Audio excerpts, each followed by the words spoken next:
The meeting is available on the local government channel 8 for Comcast and Xfinity subscribers and on the city's YouTube channel online. Public access is also available by telephone by using the call-in numbers posted on the meeting agenda. All callers will be muted and may speak to council during the times allotted for public comment as indicated on the agenda.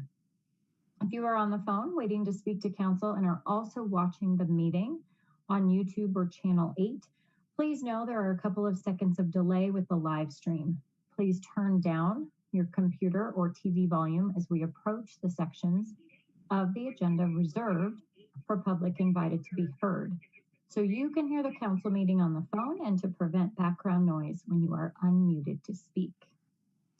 Joanna, will you call the roll, please? Mayor Leidy? Here. Mayor Pro Tem Wilford? Here. Joanna, will you call the roll, please? Mayor Leidy? Here. Mayor Pro Tem Wilford? Here. Let me try to find out who needs to be muted real quick. Mayor Leidy? Here. Mayor Pro Tem Wilford? Here. Let me try to find out who needs to be muted real quick. Mayor Leidy? Here. Mayor Pro Tem Wilford? Here. Let me try to find out who needs to be muted real quick. Mayor Leidy? Here. Mayor Pro Tem Wilford? Here. Well, this is curious. So if folks have their YouTube channel running at the same time, we're going to hear that feedback. I don't see any phone numbers that need to be muted, so it must be a video. Just putting that out there if you want to mute the YouTube portion. Okay, so we got Mayor Leidy, Mayor Pro Tem Wilford, Councilmember Witkovich. Here. Councilmember Jaramillo will be absent. Councilmember Kondo.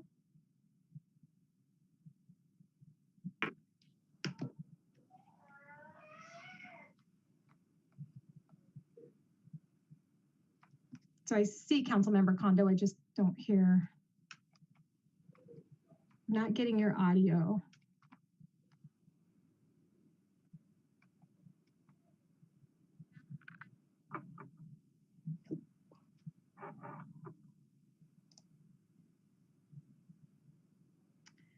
Okay. So I'll count you as absent. I probably muted your phone, so I'll go find that phone number and mute it. Councilmember Luke Manharamasa. Here. Councilmember Goff. Here. Councilmember Brown. Here. Councilmember Walker. Here. Thank you. And Joanna, you said you were going to count him absent. I believe you're going to count him present. Is that correct?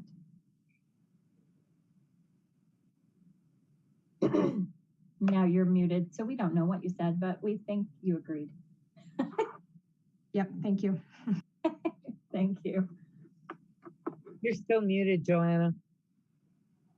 She just muted herself. We are all technically challenged today. It's been a Monday around my life. Okay. Let's please, well, first of all, does everyone see the flag? Yes, great. Okay. Stand as you are able and join me in the Pledge of Allegiance. I pledge allegiance to the flag of the United States of America and to the republic for which it stands, one nation, under God, indivisible, with liberty and justice for all.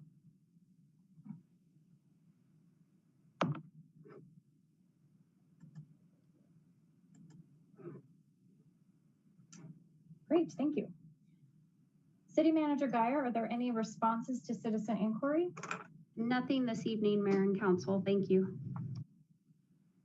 Are there any additions or deletions to the agenda? No. Okay. We are going to begin with, if I can get the right document up, my apologies. A proclamation for Hispanic Heritage Month. It's between September 15th, 2022 and October 15th of 2022. And so we have a couple of guests with us. Autumn Romero, Diversity, Inclusivity, and Social Equity Board Member.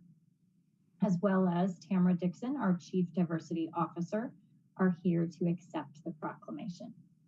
So I will share my screen.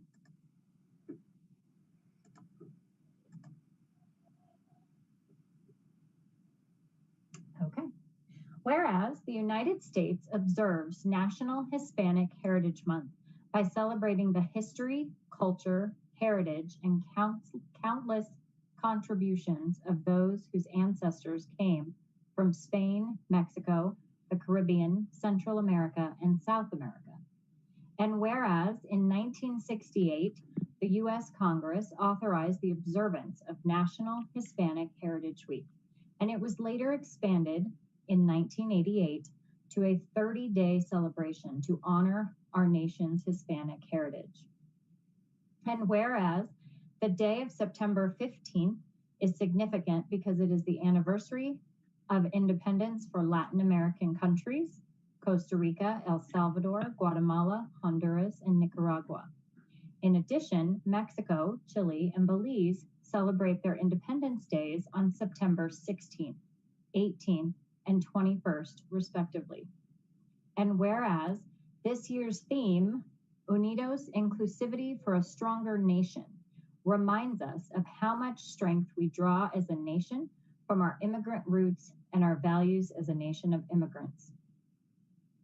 And whereas Hispanic Americans have been influential in every part of this nation's history and have shaped our national character with centuries-old traditions that reflect the multi-ethnic and multicultural customs of their communities while adding their own distinct and dynamic perspectives to the story. We recognize the important presence of the Hispanic community and celebrate those who have inspired others to dream, study, serve, and succeed. And whereas the city of North Glen is proud to join communities across the United States in honoring Hispanic Americans whose leadership and achievement have significantly contributed to the success of their local communities and the progress of America. Now, therefore, I, Meredith Blighty, Mayor of the City of North Glen, Colorado, hereby proclaim September 15th through October 15th as Hispanic Heritage Month, and encourage all residents of North Glen to reflect on the contributions that Hispanic people have made in the past and will make in the future, and how great our tomorrow can be if we join together to recognize and elevate diverse cultures in our community. Dated at North Glen, Colorado, this 12th day of September 2022. So I invite Autumn and Tamara, if you want to add something, the floor is yours. I just want to say thank you for recognizing the community and the population, and it's been an honor to serve as a committee member for DICE. And we look forward to pushing forward with our goals and with the city's goals to make the community more inviting and more diverse. Great, thank you, Autumn, for being here. I will just echo Autumn's statements, hoping you can hear me with all the technology issues. Yeah. Good evening, Mayor and Council. I just want to thank you for acknowledging Hispanic Heritage Month with this proclamation, and really just thank you for acknowledging the rich diversity of our citizens as well as our employees. So thank you. Thank you. All right, moving into presentations. We have Intrepid Fiber Networks license agreement. I will project a presentation very quickly. And it looks like we have RJ Nisley, Network Development Director from Intrepid Fiber Networks. So welcome. Thank you very much. I really appreciate you guys having me this evening. First and foremost, I'd like to introduce Jeff Polacek, who is also joining me. He is our head of operations. He is local there in Colorado. I am on the East Coast, currently in North Carolina. I wanted to introduce Intrepid Fiber Networks to the community of North Glen this evening. And first of all, I want to thank Mr. Kisselman and Mr. Hoffman for getting us to the point where we can get this thing hopefully across the finish line. And so if you'd like, if you could please move, I'm not sure who's driving, but if you could just go right down to the company overview slide. Next slide, please. So a little bit of background about Intrepid Fiber Network. So we are a startup. We are funded by Broomfield Infrastructure Group, which I'll get into in a little more detail on the next slide. One thing I do want to mention, there's no reason to fear startup. Certainly not any sort of a fly-by-night organization, very well funded, and collectively across our leadership team, small but mighty, we do have almost 90 years of collective experience in owning, operating, and building telecommunications infrastructure. So long track record, in fact, very long track record in your backyard.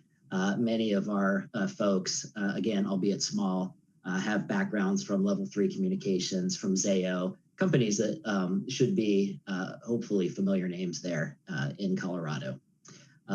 Our mission, it's really simple. We want to deliver world-class fiber to the home, to the communities. Colorado is obviously our backyard. Our headquarters is in Boulder. And so that is an area that is very near and dear to our hearts. And that's where we are going to begin this effort of bringing wholesale broadband to the community. We are a wholesale open access network. Intrepid will enable residents to be able to choose their internet service provider. We actually are building infrastructure that will allow multiple ISPs to operate on our backbone. I mentioned before, we are a Boulder-based company, and we are led by our CEO, who is Jack Waters. And there is a information page on Jack at the very end of this presentation that we can kind of run through. If you want to flip to the next slide. So a little bit about Broomfield. So Broomfield is a large asset management organization. They are one of the world's largest alternative investment companies. You can see here that they have a very diverse portfolio. They are investing in real estate, infrastructure, renewable power, private equity, and credit. We, Intrepid, fall within their infrastructure holdings, which is in and of itself a $95 billion investment holding.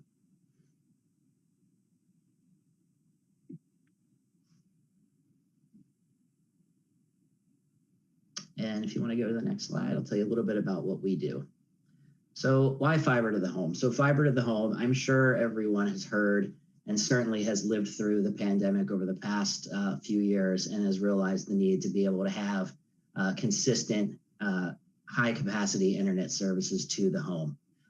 Obviously, we all have kids, we all have family members who are wanting to stream, who are wanting to game, who are wanting to work, who are wanting to do everything from their devices. So fiber really gives you the ability to increase that capacity, to give you a better signal and provide a more reliable service than your traditional cable and or wireless services.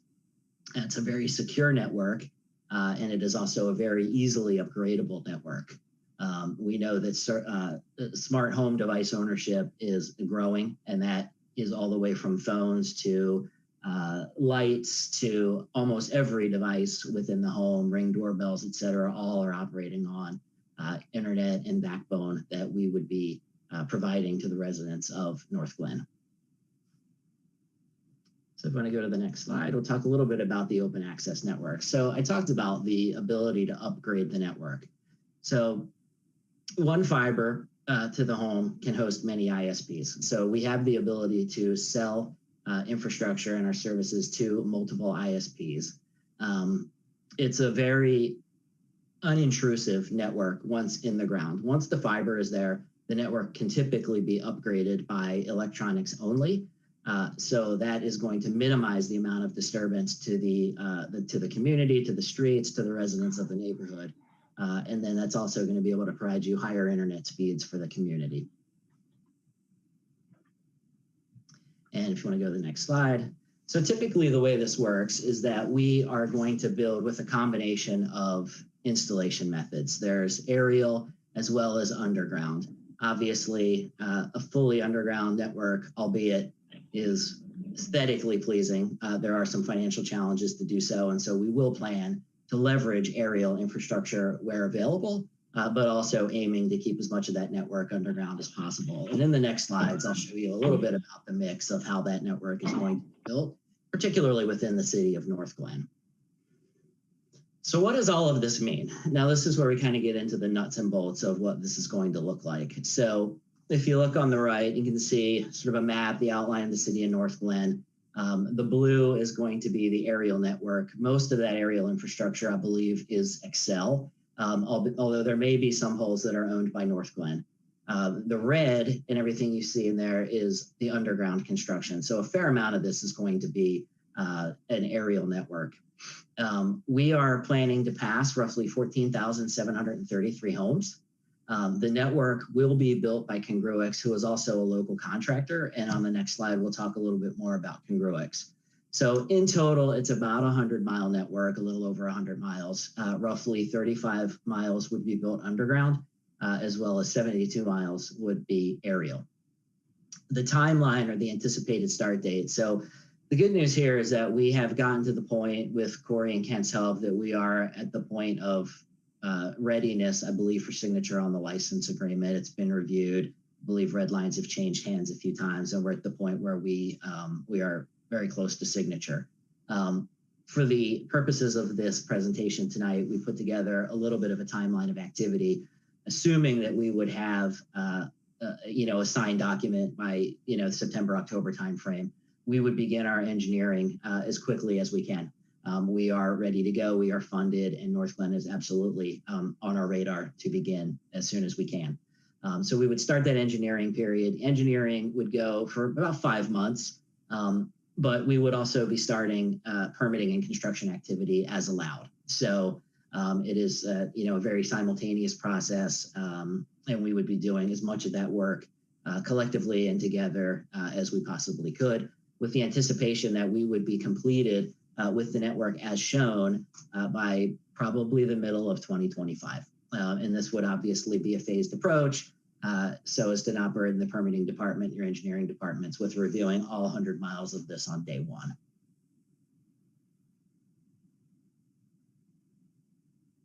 So a little bit about Congruix. I'm not sure if anybody within the city is actually familiar with Congruix, but they are also locally headquartered in Boulder. Bill Beans, Kevin O'Hara are the founders of the company, and they both have experience at Kiewit, AT&T, as well as Level 3. Congruix is made up of 12 operating companies, and they have a very strong foundation in building telecommunications infrastructure for the likes of the companies that you see on the right, the Lumens, formerly Level 3, CenturyLink. They've done a lot of work for Google Fiber, Charter, a lot of the names that have significantly built networks across the United States. Congruix has been working very closely with us. I know that they've been working very closely with the municipality to make sure that everything that we are doing and everything that we are proposing falls in line with the regulations, the rules, the requirements of the city. So we just wanted to give a little bit of background about Congruix because they would be doing the work for us in North Glen. So a little bit about just the process and how this works, and I'm happy to provide more detail as needed. But from a construction management standpoint, given the fact that we are local, Intrepid themselves, ourselves, will have experienced leaders on site frequently.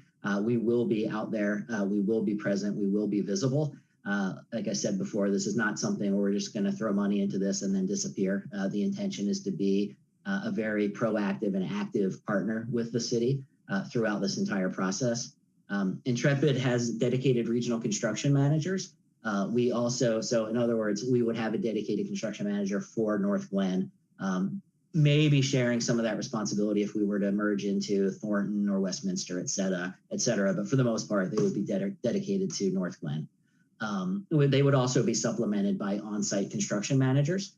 So we will have a team of people out there making sure that everything is being done per spec, and making sure that there are no issues in the community, and making sure that we're doing everything to make this as seamless and as less disruptive as possible.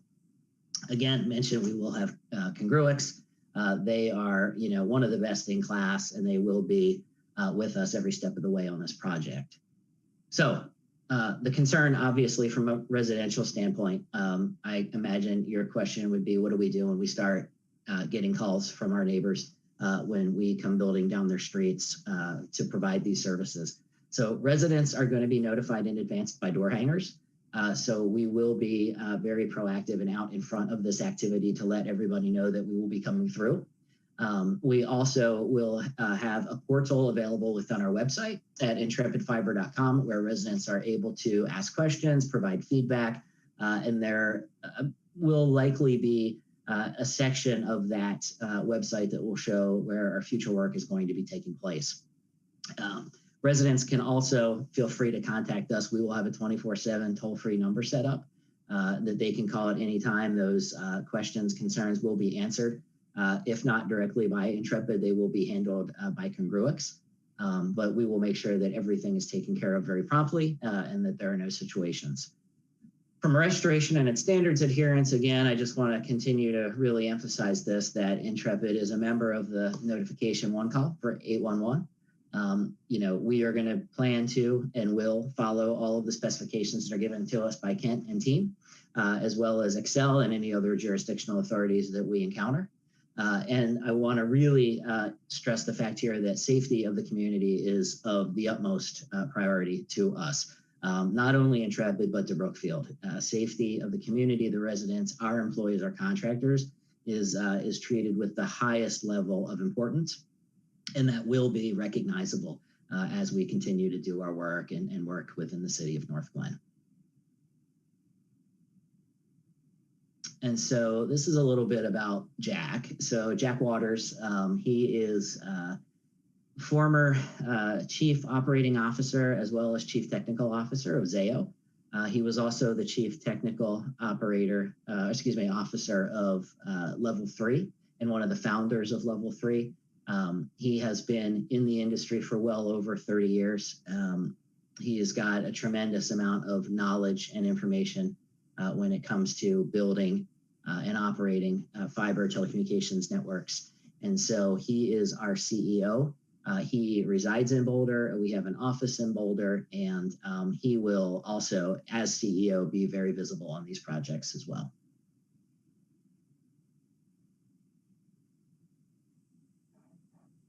Okay, I do see a couple of hands. I'm going to start with Council Member Kondo. Okay. Thank you, Madam Mayor. Can you hear me now? Hopefully. Yes. Yes. Yes. Okay. Very good. As you can tell, I'm technically challenged, but Mr. Nisley, thank you for the presentation. Okay. I guess my question and concern is when you look at, say, for example, Xfinity, who also uses our XL energy poles and things of that nature, has there been any engineering study to make sure that if we're adding more equipment and wires and things like that, that our poles are not going to fall over? After all, yeah, absolutely. I think a lot of these are lodgepole pine poles that have been around since 1962. Yeah, no, that's obviously something that we do look at. It's something that we, again, take very seriously. So XL does have their own process of make ready. So every time that there is an application to attach to a pole, XL reviews that. They will make a determination as to whether or not infrastructure that's already there needs to be moved or relocated, as well as they will look at whether or not poles need to be replaced. There is a certain amount of money in the budget for pole replacement should that need arise. So that isn't really something that I would think would be that much of a concern.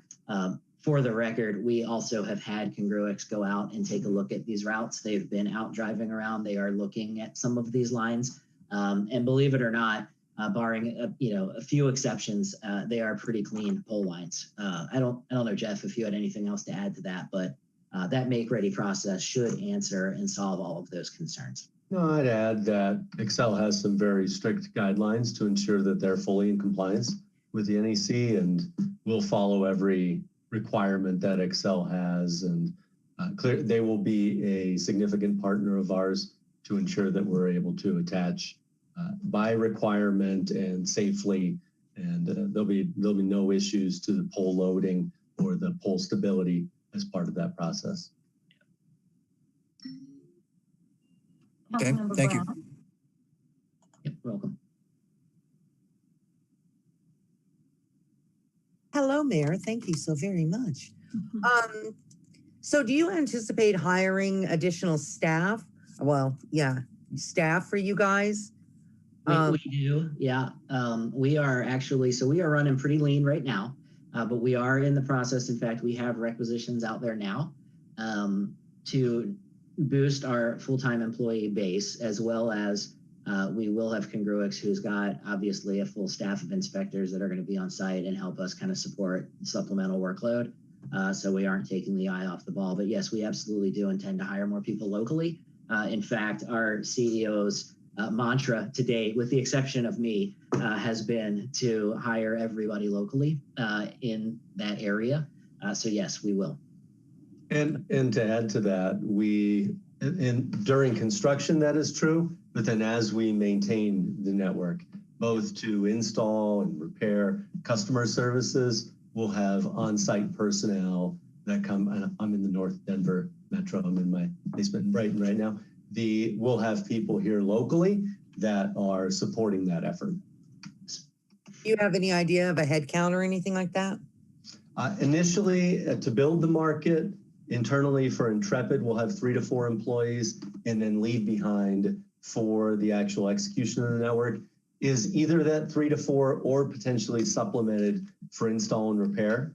We haven't determined if we'll use a service to do that locally or if we'll continue to source that internally. Really depends on demand and scale and some of the other factors that go post-construction. Yep. Okay, thank you very much.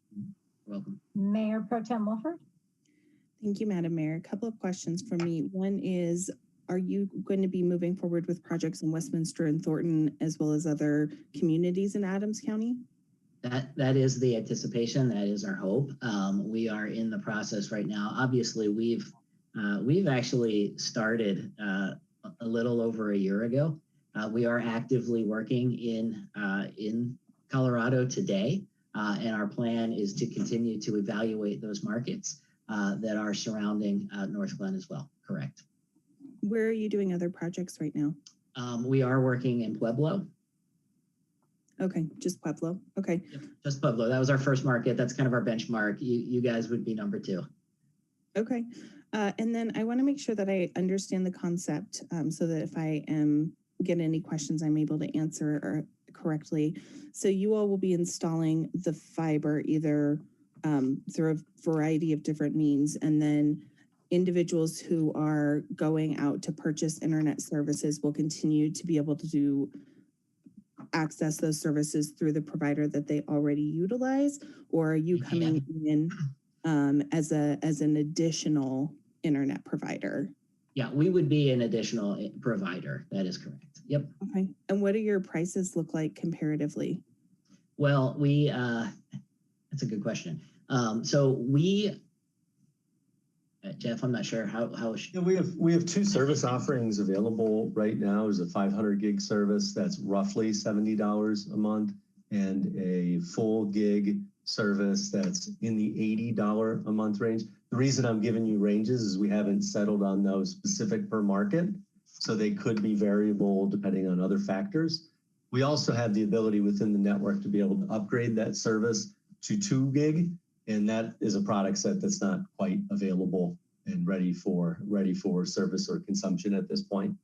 And I do want to highlight that those services, because of the fiber base, are fully symmetric. Effectively, what that means, if you do speed tests right now with your home service, you'll have one speed that will be your download speed, and then another speed will be your upload speed. And you see a significant difference between the internet capabilities between those. The fiber service direct to the home is fully symmetric in that it'll give you that full rate, say it's full rate 1 gig, to both 1 gig upload and download. Yeah. Okay. All right. Thank you. Councilmember Goff. Thank you, Mayor. You know what? Councilmember Wilford just asked my question, so I'm done. Thank you. Okay. Well, those are all the hands we have.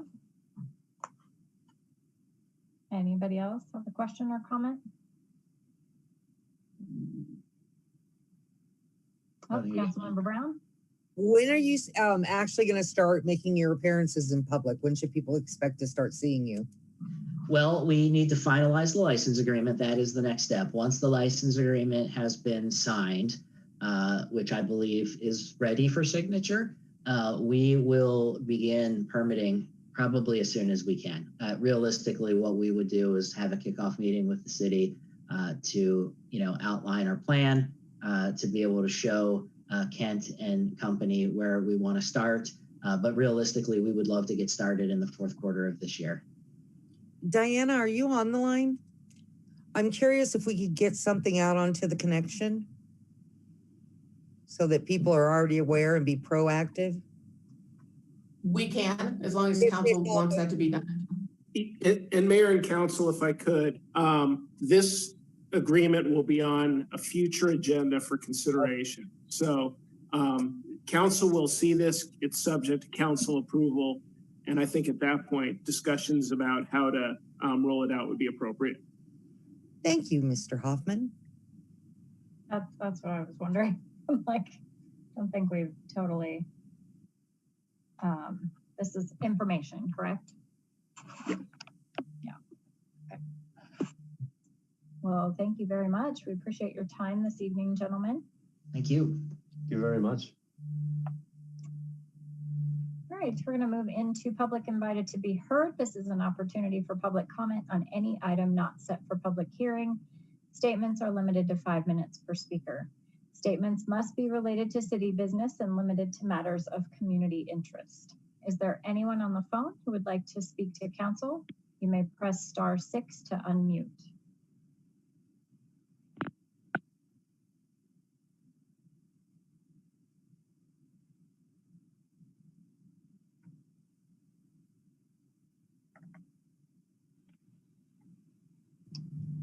Mayor, I know we do have a couple people who want to speak to council. Unfortunately, we had an error on the website and a couple individuals showed up at City Hall. So I know Henry and Austin, I think we're going to be calling in. And Austin, I see your phone number. Yeah, I'm here. Okay, so can you please state your name and address and provide your comments to council? Okay, my name's Austin, and I live at 10538 Quivas Street, Ward 4. And I had one item to talk about. We got a notice from your inspector about rock driveways, and the inspector was very, very nice, and a very nice guy named Phil, and he was very helpful. So thanks to Phil, and if you could pass it along. I guess there was an ordinance back for 2003 that said if you put rock, you can't park nothing on it, after that time. Well, I lived here for about 5 years, and on the south side of my house, I have a rock driveway that was poured prior to 2003.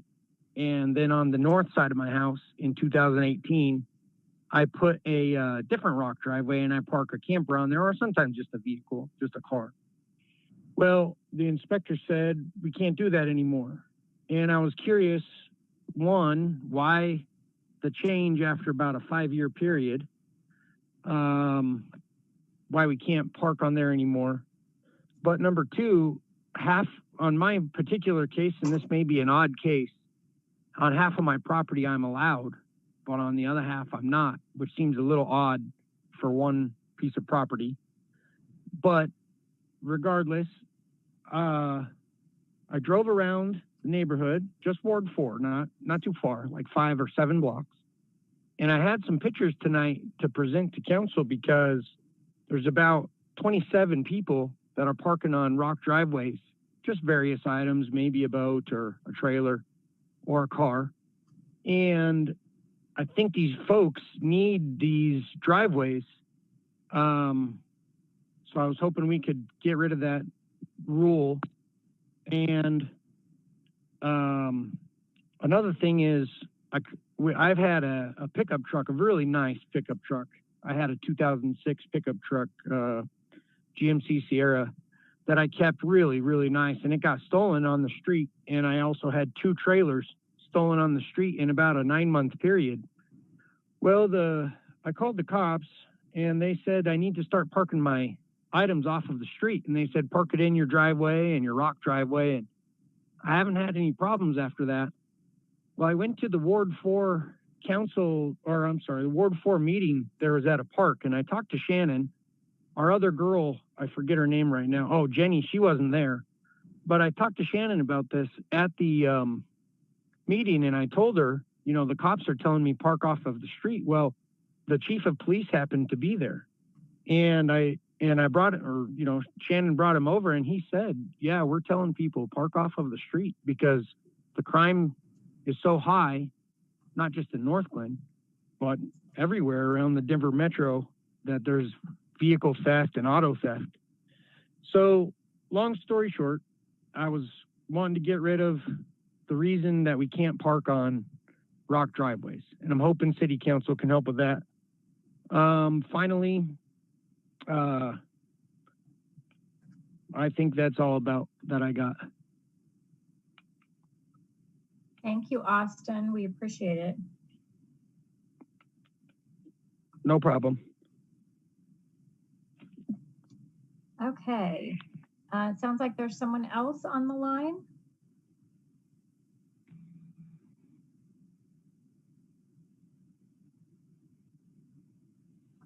Is there anyone else who would like to speak to council?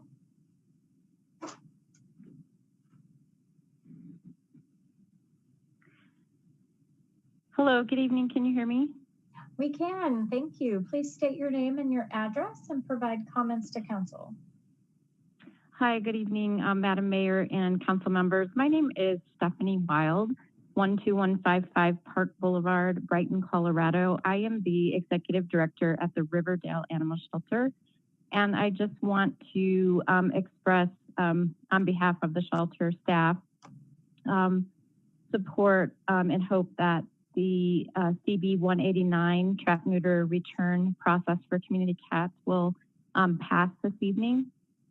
Per our presentation on July 11th of this year, we feel that this is a really great thing in terms of cost for both the shelter and city of North Glen, and it is the more modern, humane, and right approach on how to deal with our community cats.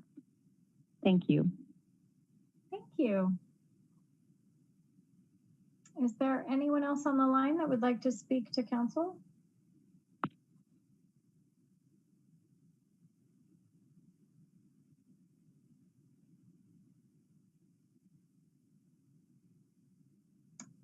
I don't hear anybody. Heather, is that who you were expecting? I was expecting another resident by the name of Henry. Henry, can you hear us?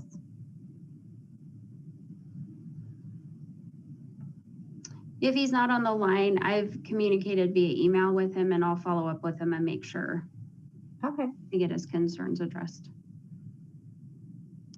Okay. I don't see anyone else, so we're going to move ahead. We're going to move into communications. We will start with Ward 1. Councilmember Walker. Thank you, Madam Mayor.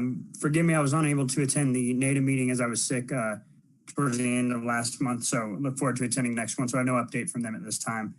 I do have something I'd like to bring to council for possible consensus, and forgive me, I have quite a bit here, but we all know that the number one problem here in North Glen is speeding on our residential streets. There was a speed study done over here in Fox Run, and I showed the neighbors some of the data, and it's quite alarming. And it's, you know, after speaking with what we're doing for current enforcement, there's a clear disconnect between what the residents feel is safe and what the city is willing to do at this point. And so I believe this needs to be brought up. And just some bullet points from that study. I'll keep it brief with you guys, but a study done between 5 and 6 p.m. found that 20% of the cars were doing 28% over the speed limit, which is equivalent to a 70 and a 55. And there was only one ticket written, and that was for someone going 49 and a 25. So it's clear that we have an issue over here on Fox Run and all parts of the city, but I'll get to that later.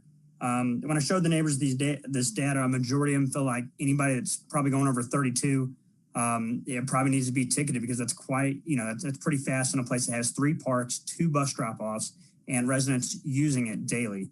And while I believe there is targeted enforcement going on in the city in the 5 areas, I believe, or 6 that are listed in the connection, I believe the enforcement part needs to be brought up to par with the motorcycles that are sitting there, and there needs to be more done. And I understand, and let me just state this, I understand that 365 and 24/7 enforcement is not possible. It's not even what I would want, or probably our citizens would want. We want the police out on the streets, but we do have some problem areas that need to be addressed. And so some saturation enforcement will catch these, habitual offenders who are clearly speaking to the neighborhoods and who are going uncaught for it. And hopefully it'll just take 1 or 2 red or blue lights, and the 3 other people will see it and change their behaviors. And that's the psychological changes we need. I was given, in the past, I've been given things like crash data on a 25 mile an hour per street, which is completely irrelevant given that there is very low, almost no cross traffic, vehicular cross traffic on Fox Run. So that statistic is irrelevant when it comes to where the top priorities for speeding and dangerous cars are in the city. And so my goal here is to hopefully direct staff from council, something that needs to be done at our level, to do more enforcement as laid out by council direction, such as thing as setting a mile per hour speed limit in these areas, and set those parameters. And in the future, I'd like to I'm bringing up Fox Run now, but I'd like to see this done in all of our wards because we all know where the certain hotspots areas. I'm not going to speak for Ward 3 or Ward 4 because we all know where those are. But I believe if we all take an area and target it, we can, alleviate a lot of these residents' fears and show them that, something is being done.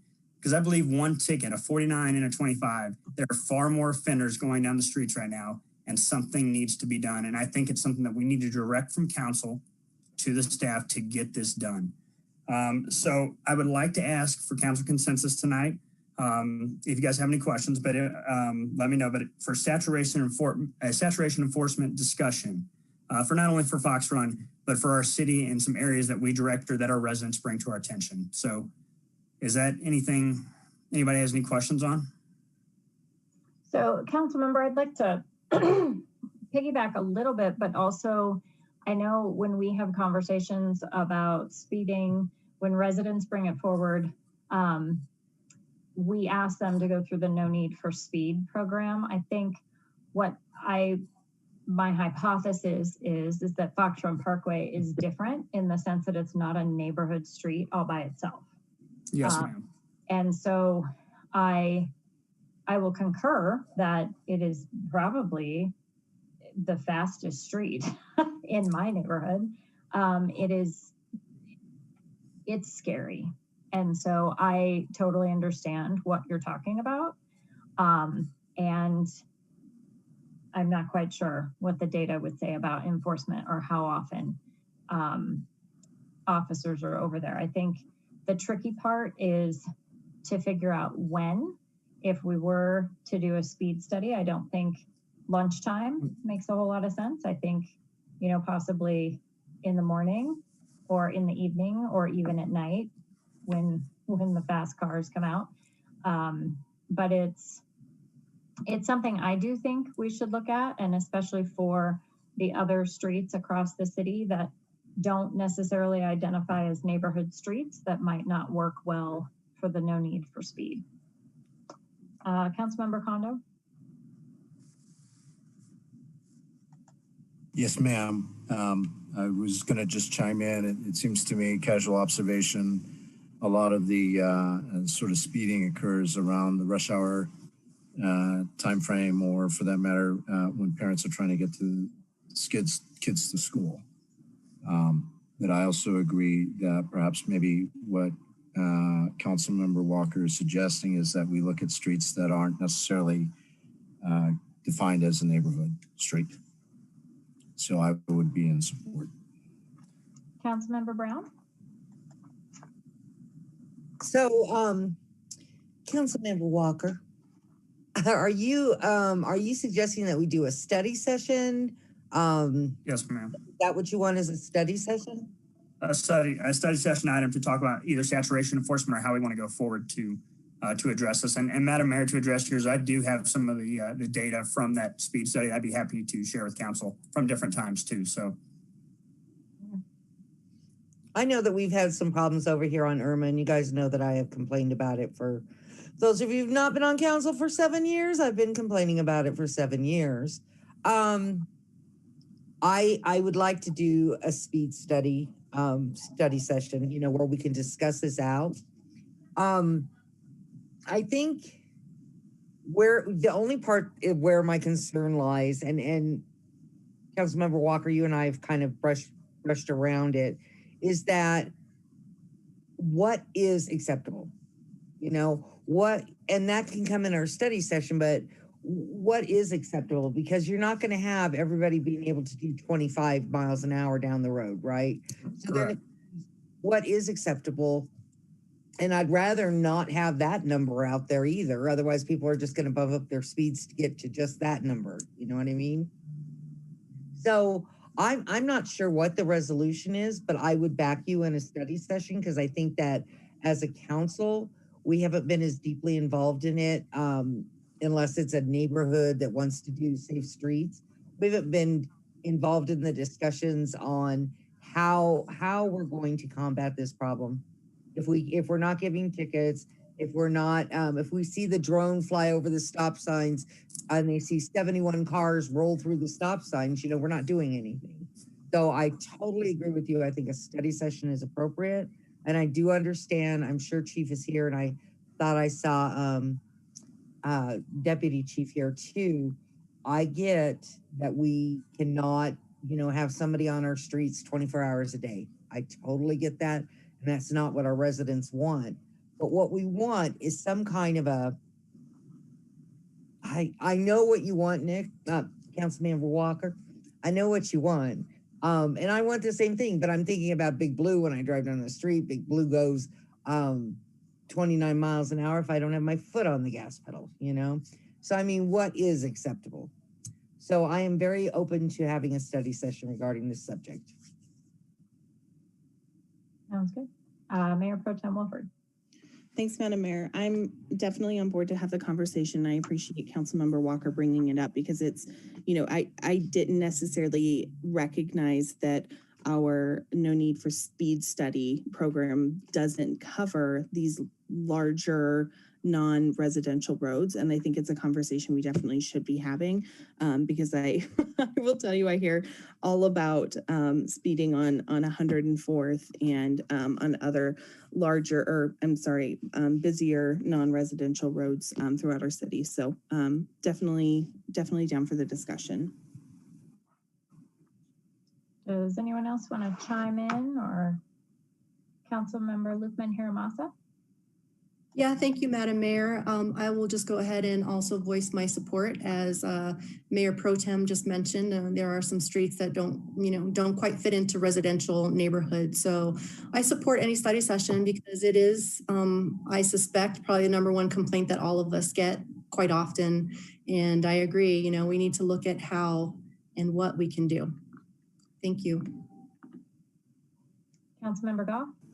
Thank you, Mayor. Yeah, I'm in support of a further discussion on this. I think it would be well worth the time that we could put into this. It's the question of what's appropriate will be very interesting because if it's a 25-mile-an-hour speed limit, that is the upper limit.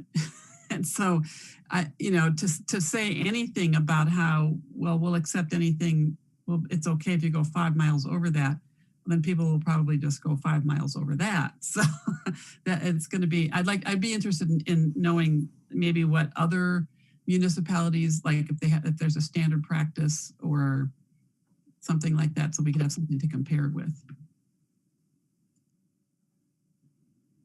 Great. So it sounds like a study session. Ashley, do we get a, yeah, that's what I thought I saw. Okay. So it sounds like a study session on speeding is what we're asking for. Okay, great. Nick, did you have anything else? No, ma'am. Thank you guys, and thank you for the support. Thank you. Councilmember Witkovich. Thank you, Mayor. Just a couple quick things from me. Yesterday, I attended the St. Stephen's Historic Marker unveiling That was really exciting since I am the liaison to the Historic Preservation Commission. So that was something that's been in the works for a while, and I know everybody was really happy to have that finally happen. It'll be even better once we get that plaque on the building.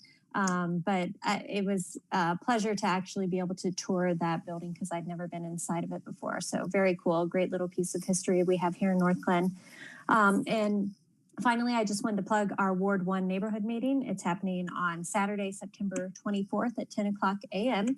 We're going to do that at the Glen Bar and Grill off of Irma over here in Ward 1. And we'll have light breakfast, coffee, and juice. And Councilmember Walker and myself will be there to answer any questions and listen to any complaints or comments.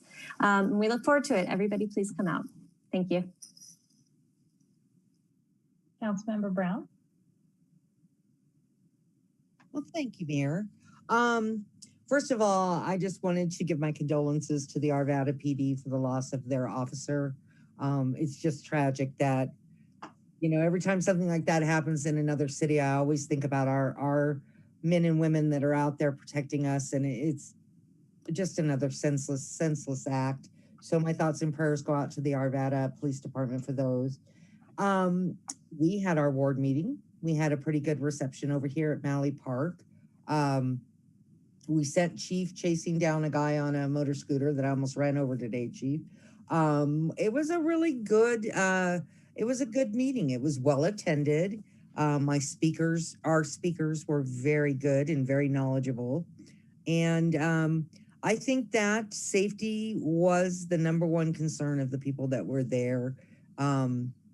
Except for a couple who were with the water, you know, conserving water. But safety really was the main topic. So that's all I have this week, Mayor. Thank you. Great, thank you. Councilmember Kondo. Yes, thank you, Madam Mayor. My theme is really all about continuous learning. And professional curiosity is one of my key hallmarks, if you will. And I've actually been lucky enough to ask council members, Dr. Goff and Lukman Hiramasa, to join me on my learning exploit. And in fact, even council member Yaramillo. And since the last time we have met, you know, clearly I demonstrated my lack of knowledge in terms of civil finance. And so both Jay and I had a meeting with Jason Loveland to get a little bit smarter about the various buckets of money. So I really do appreciate the staff's willingness to take time to help the junior members become a little bit smarter and more educated. But also I feel like I've been tied at the hip with Lukman Hiramasa because we both attended the CML District 3 meeting, which was last week. We also both went to the North Glen High School STEM tour, which was last Friday. That was also coupled with spending a little bit of time on the side with the SRO there for North Glen High School. So that was very important. And of course, I saw her at the 9/11 Memorial on Sunday and at the St. Stephen's Church. So if anything, I hope that the wisdom and experience of the more senior members is rubbing off on me because I'm spending so much time with them. But all joking aside, my desire and passion is all about learning and getting better at this job. I do want to let you know that on October 7th, we have an opportunity to go to the training center, which is at our wastewater training plant, and see North Metro Fire Rescue District, do some rescue scenarios. I think I've already roped in council members Lukman Hiramasa, Yaramillo, Dr. Goff, our city manager, myself. I'll be able to attend, and I've also asked Ashley if she's interested, Councilmember Wikovich. I don't have the exact time. I just know that it's going to be Friday, October 7th. So if you happen to be in town and are so inclined and interested, let me know, and I will continue to get more details on that so we can all learn more about our wonderful firefighters and all the great stuff that they do. That's all I have. Thank you. Councilmember Goff. Thank you, Mayor. It's been such a long time since we met last. I have a few different things to report out, and I'll try to consolidate. So I had 2 meetings with the Adams County Regional Economic Partnership.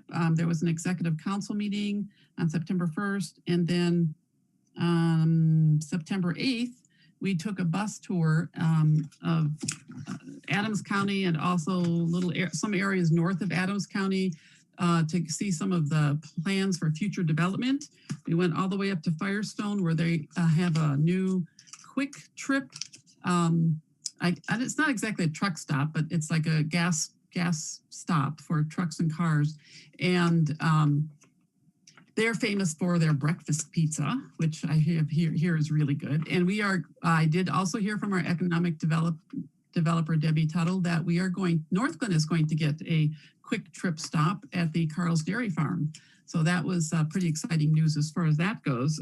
I think we can all be looking forward to donuts and breakfast pizza. There was a ribbon cutting that I attended on August 3rd at La Chirimoya Ice Cream and Snacks on 104th next to the AutoZone. A really good ice cream. I recommend it. September 8th was a swearing in of some more new police officers. And I'm very pleased to see that the North Glen Police Department is starting to show the diversity in the direction of our actual makeup of our residents. So I was really pleased to see that and welcome some new officers in. There was a business after hours at the Painted Tree on September 8th. And so that store is also continuing to do really well. And I think it's pulling in a lot of people to our city. And I was at the September 11th St. Stephen's Historic Place designation with their the plaque that they got for that. And this afternoon, met with our waste optimization team with the plan that they'll be bringing forward to the public and their city council in the next couple of months, I guess. So kind of busy, even though we didn't have meetings. And that's it for me. Thank you. Councilmember Lukman Hiramasa. Madam Mayor, it does feel like it's been ages since we've seen each other with a couple of weeks off. I have a few updates. Let's see, August 25th, we had our Ward 4 Groove, Grub, and Local Gov. It was very well attended. There was some great Irish folk type music and honestly, some of the best ice cream I've ever had. It was a lavender and honey ice cream. So I will definitely track down that food truck again. Stemming from the Ward 4 meeting, I have a couple of council requests, one of which we already heard from the gentleman named Austin, who lives in Ward 4, and actually several other residents from Ward 4 did approach me during the Ward 4 meeting regarding the same question in terms of parking on unapproved surfaces. And some of them are grandfathered in and some are not, and how that relates to crime, and that they were told to park the vehicles off of the street as a lot of vehicles were getting stolen. So my request of council is to see if there's support to bring that back as a study session to look at the UDO, which is chapter 11-4, article 4, 6, and number 6 and 7, and the municipal code as well, which is section 9, chapter 9, article 11, 28.5, which says that the parking surfaces must be concrete and nothing else. And these residents do understand that it should be kept. They're not asking to park on dirt or have weeds or any kind of debris. So with that being said, per my constituents' request, I'm asking to see if council would support a study session to look at what the problems are and if the codes need to be revised. I'll answer any other questions.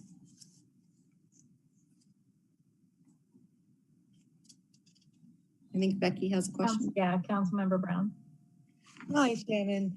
I'm not opposed to it. It doesn't matter, but I'm wondering if I could ask Brooke a question, because I know that this has been in effect for a long time. Do you know why we originally had that they couldn't park on rock? Yes, I can hear you. Carlson, our code supervisor, that sent that very question. And back in 2001, a community-led group came together with recommendations for code enforcement amendments. And this was one of the centerpieces of that recommendation from that group to limit parking on an unapproved surface. That was the origin of this code amendment that took effect in 2003. And I know we talked about it when we were doing the Bible. I can't remember what we called it, but when we did the Bible, we were talking about it at that time. I mean, I can do a study session on it. I find it pretty interesting too, because I have a lot of houses here, and with all of our sustainability and all the things that we're pursuing, maybe it is time to relook at that. Because, you know, concrete just sucks out so much more. I've been watching shows. You know, it just sucks out so much more, basically down to the air that we breathe. So I think that we do need to look at different methods, and, you know, not to mention the fact that it is very expensive for a driveway. So I am in favor. I am backing you too, Ms. Shannon. Thank you. Mayor Pro Tem Wilford. Thank you, Madam Mayor. I just wanted to quickly say thanks, Shannon, for bringing this up. I definitely think we should have a conversation about it. And Becky, you're right. I remember when we were rewriting the UDO that we had this conversation, but I don't, for some reason, I guess it didn't quite click in my brain that that this is what it meant. From what I recall, though, the only approved surfaces that will allow folks to park on are concrete or asphalt, which both are expensive. And I think that, you know, to Chief May's point around, you know, wanting to make sure that residents are able to keep their vehicles and their personal items safe, having them park in their driveway or hopefully an approved surface is a good way to tamp down on some of those property crimes. So I definitely support a conversation, and I'm just curious, Heather, how quickly would we be able to have this conversation? And are there, if we're opening up, you know, looking at the UDO and possibly making some changes, can we also add in Dr. Goff's request from a number of months ago around looking at xeriscaping and allowing xeriscaped yards again? So curious about folks' appetite. And Brooke, I think you're muted. I'm not. Can you guys hear me? My laptop. Yeah, it's just very light. You're quiet, Brooke. So lean in. All right, apologies. I have been trying to reconcile whatever is going on with my computer. We are currently working on Xeriscape regulations that we'll be bringing forward in an erratum that is, I think, scheduled to happen before the end of the year. We're currently in the phase of testing what that looks like and to make sure that it's not an administrative challenge to enforce. So we're working on that. And I believe we are looking, I think, probably by the end of the month to formalize something and present it to the Planning Commission and then move it forward to City Council on that front. And just one clarification, we do not allow asphalt for residential driveways. We allow concrete or pavers for residential driveways. My mistake. Thank you for that clarification, Brooke. And I apologize about my microphone. I don't know what the heck is going on here. Thank you. Well, it sounds like Councilmember Lukman Hirmasa did receive support for a study session on this item that was also raised by a resident during public comment. Thank you for that. And with that, I will continue as fast as I can through the rest of my communications. I appreciate the support from everyone. This is a less important item, but in conversation at the ward meeting, I have had conversations with other people as well who were curious about who our streets are named after. I found out in Carl's Farm that a bunch of streets are named after firefighters, some interesting history there. And then also our parks. And I do know that there's, you know, some ways to find that, but I did run this by Heather, and she asked me to bring it up to staff, to council, to see if that's something that staff can do and spend time on in the future, maybe 2023. But basically just trying to come up with a more official educational piece for our residents in terms of who the parks are named after and why, what was their position, so mayor, former council members, or what they did, and so forth. And this is separate from the naming parks that we will be discussing. It's more historical. So having something that's more in an official capacity, eventually maybe even a book or a plaque or something that residents can go to. And I'm just asking if there's support to eventually have that come back as an educational piece for the community, as I think it's an important part of our history. Does that make sense? I'm trying to rush through it. How do people feel about that? Councilmember or Mayor Pro Tem Wolford? Thank you, Madam Mayor. I promise I'm not trying to speak on every item tonight. I love the idea. I think it's great. And I didn't realize that we didn't already have a resource that outlined all of those different things. I wonder if this is something that maybe we could ask our Historic Preservation Commission, as well as maybe the DICE board, to look into and collaborate on, because if they're open to the project. I know that Historic Preservation has a lot on their plate, as does DICE, but definitely would love to have their input and insight in terms of how to push that out to the community and how to make sure that it's, culturally sensitive as well as relevant. And that's interesting. I know Ms. Joanna did say that she had some contacts as well that possibly has some historical information on who the streets were named after back in the day, and the parks as well. I love that idea. Councilmember Brown? I like the idea of getting the information out to the residents. I just would like to let everybody know that there's a book for 1995 at Walgreens that gives the history of North Glen, down to the streets, down to everything. I bought a copy. Well, I've always had I've had a copy since the day Joe saw it, but I've given copies as gifts to some of my neighbors, when they move into the area. But I'm not opposed. I just don't. Our schedules are so tight, with all the study sessions, that I would prefer that we be very careful what we're putting on study sessions. Councilmember Brown, that's a fun point. My dad bought me this for Christmas. Yeah. I bought it for Joe when it first came out. It's fascinating. It's actually very cool. I feel like I need to go find mine now. Everybody's putting on the camera. I know. I'm like, look what I have. Oh, you have oh no, it's the same. Yeah. Just to clarify, this would be like a 2023 thing, not anything coming up super fast here.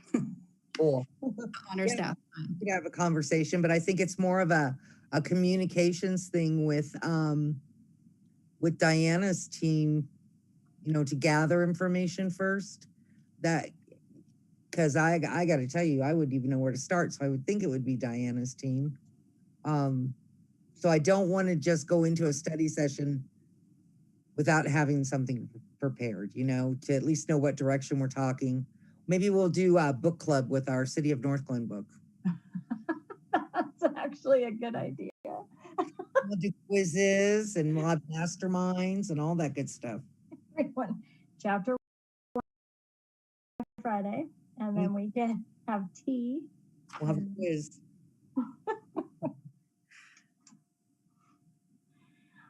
Councilmember Goff.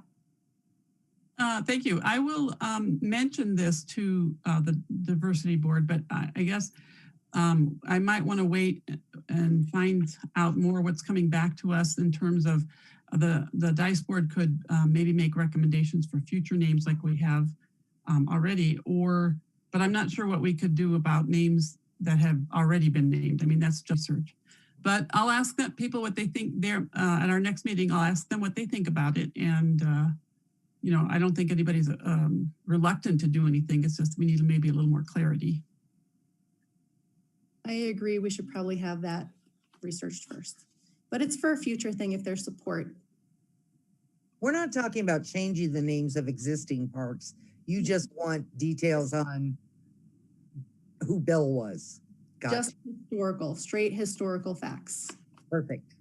I feel like that is the historical commission. I don't know that it's a city staff task that I would add to their plate, and sort of looking at our to-do list already and knowing we don't have enough time to get it all in. So if there was a committee that could take it on, it does seem like the historical preservation. Councilmember Witkovich. Yeah, I was just going to say we have a meeting tomorrow night, and I can bring this up, and perhaps it can be implemented into their strategic plan.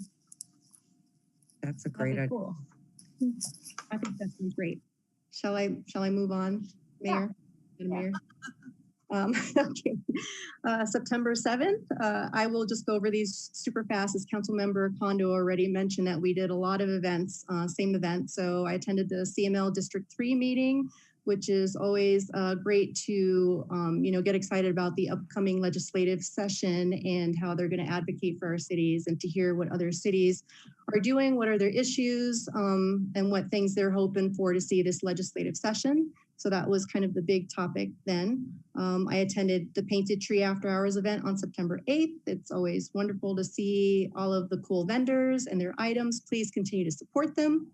I attended the September 9th STEM tour of our North Glen High School, and I just have to say I'm so proud to be a Ward 4 representative. It just happens to be in Ward 4, but just for the city as a whole, what an incredible program. The equipment that they've gotten donated by anonymous donors is incredible for their anatomy department.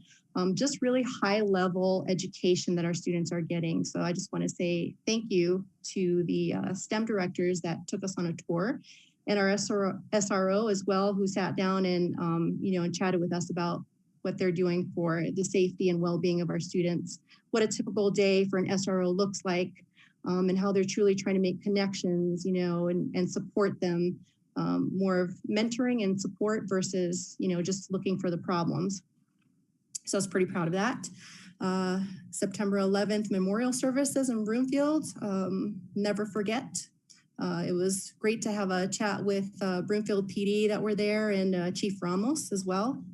And then right after that, headed over to the St. Stephen's Lutheran Church historic marker unveiling and reception. As Councilmember Witkovich mentioned, that was also incredibly cool to see the architecture and everything going on there. And last but not least, my condolences also go out to Arvada PD and the family of the fallen officer. Tragedy for a 27-year-old, or anyone really, but I just want to just make sure that we send our love and our thoughts and prayers out to that family. Thank you. That's it. Mayor Pro Tem Wolford. Thank you, Madam Mayor. I think that my colleague, Councilmember Lukman Hiramasa, did a beautiful job highlighting everything that's going on, and I don't have anything else to add. Thank you. So yes, I was also going to begin tonight with comments and just sadness around the fallen officer in Arvada.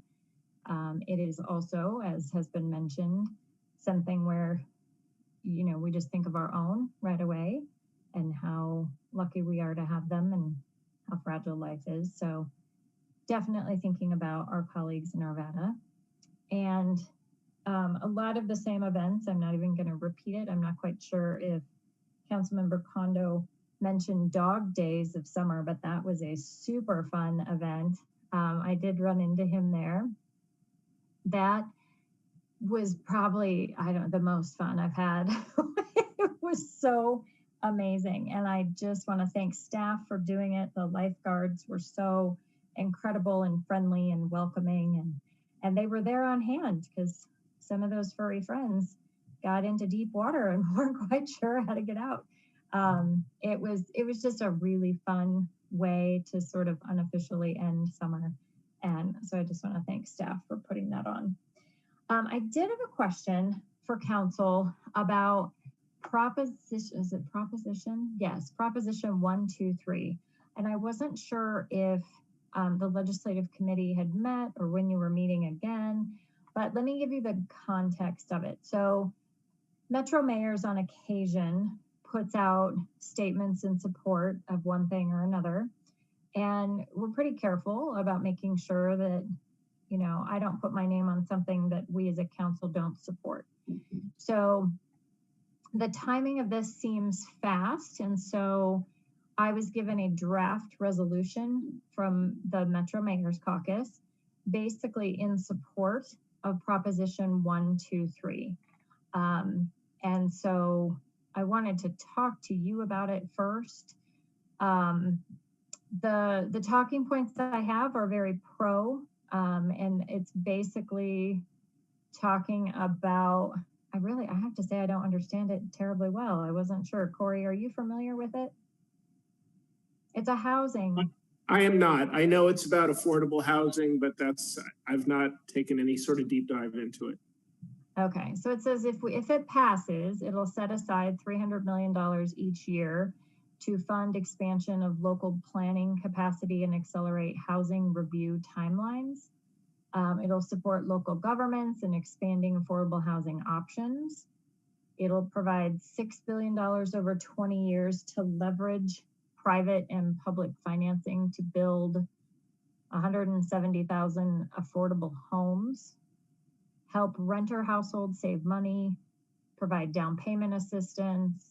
So my concern, and that's why I hesitated a smidge to offer support right away, is that I don't know where the 300 million is coming from. So, and there was some question about, you know, what was going to lose funding in order for this housing initiative to have funding. So I just wasn't sure. I didn't know if legislative committee had already met to talk about it. I wasn't sure if any city staff had opinions. How the resolution reads is it is very much one of those whereas documents, right? So whereas the affordability of housing in Colorado is a serious and ongoing challenge, right? So it has the background. And then at the end, it says that it's that the recommendation of support is adopted by a consensus. So I could say no, and it could still go forward. So I don't want you, you know, to misunderstand it if you see it out in the world as something that did go forward from the caucus.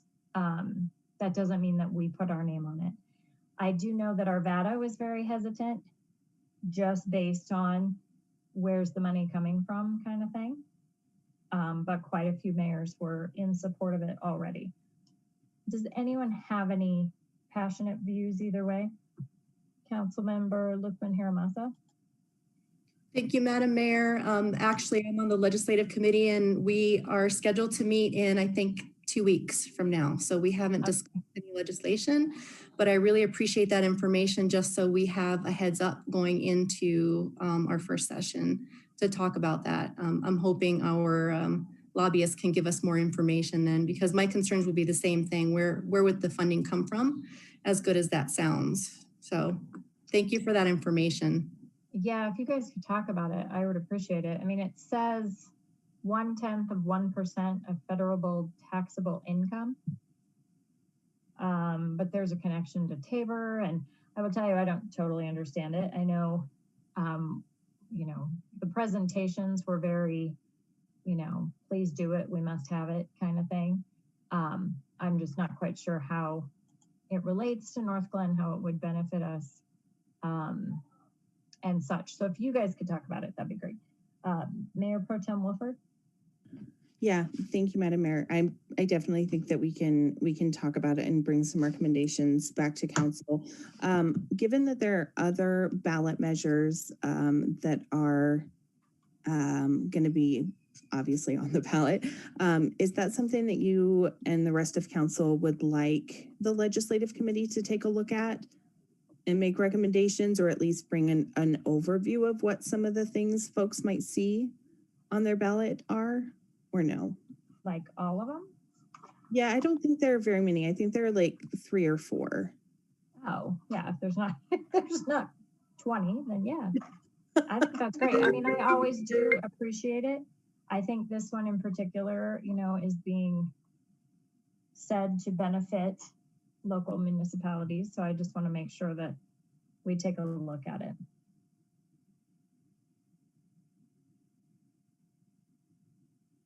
So I would say yes. Okay. I'm okay to look at it. I finally found it on the web. I couldn't find it at first, but it looks like a portion they want to take funding from the general fund too. Surprised I haven't heard of this. So yeah, I would love it if the legislative committee could come back and explain, you know, to the residents and to us without taking a position, you know, what these are about. Well, and it looks like it'll go to the full caucus for consideration. So, but it looks like we have a couple weeks. So I'll take the legislative committee's recommendation at that time. Great, thank you. Okay, Councilmember Guyer. Not Councilmember Guyer, sorry. You want me to be city manager Guyer? City manager, how are you? Good, how are you? Good, frazzled apparently. Ed and Jen are going to be prepared to talk about all the state ballot measures at the September 26th legislative committee meeting. I exchanged an email with them last week about that. So let me know if knowing what the outcome is on September 26th isn't soon enough, and we'll have to figure out something else. Diana sent an email about Pirate Fest. Pirate Fest is this weekend. Thanks in advance to those of you who are able to help volunteer your time, either with the Community Foundation, typically a really fun event. If you have any questions about volunteering, check in with Amanda. And then I've sent you several emails between Friday, this weekend, and today. So feel free to reach out to me if you have any questions on any of those emails. Thanks. Thanks. Joanna, how are you tonight? Good evening, Mayor and Council. I'm doing well. Going back to the election theme, I just have one quick note about the upcoming general election in November. So even though the city will not have any council candidates or local ballot measures on the November 8th ballot, we have updated information on the city's website, the election page specifically, so that we can provide some important dates for voters, and then also, most importantly, links to the Adams County Election Department and the Colorado Secretary of State's websites, so that residents have another resource to kind of start with in order to navigate to the information that they might need to access to go ahead and vote in this November's election. So just wanted to make sure that everyone knows that that resource is available as well. And that's all I have. Thank you. Great, thanks. City Attorney Hoffman. Good evening, Madam Mayor, members of council. The only thing I would add is based on the conversation the mayor just had and what the Legislative Policy Committee may look at. Council can independently, if it desires, adopt a resolution for or against any ballot measure under the Fair Campaign Practices Act. So in addition, what the Metro Mayor's group may do, if council feels strongly about any ballot issue, it can support or oppose it that way as well. And that's all I have tonight. Great, thank you. Okay, we are ready for Jason Loveland to do the financial report. I will share my screen. Hi, Jason. Good evening, Mayor and Council.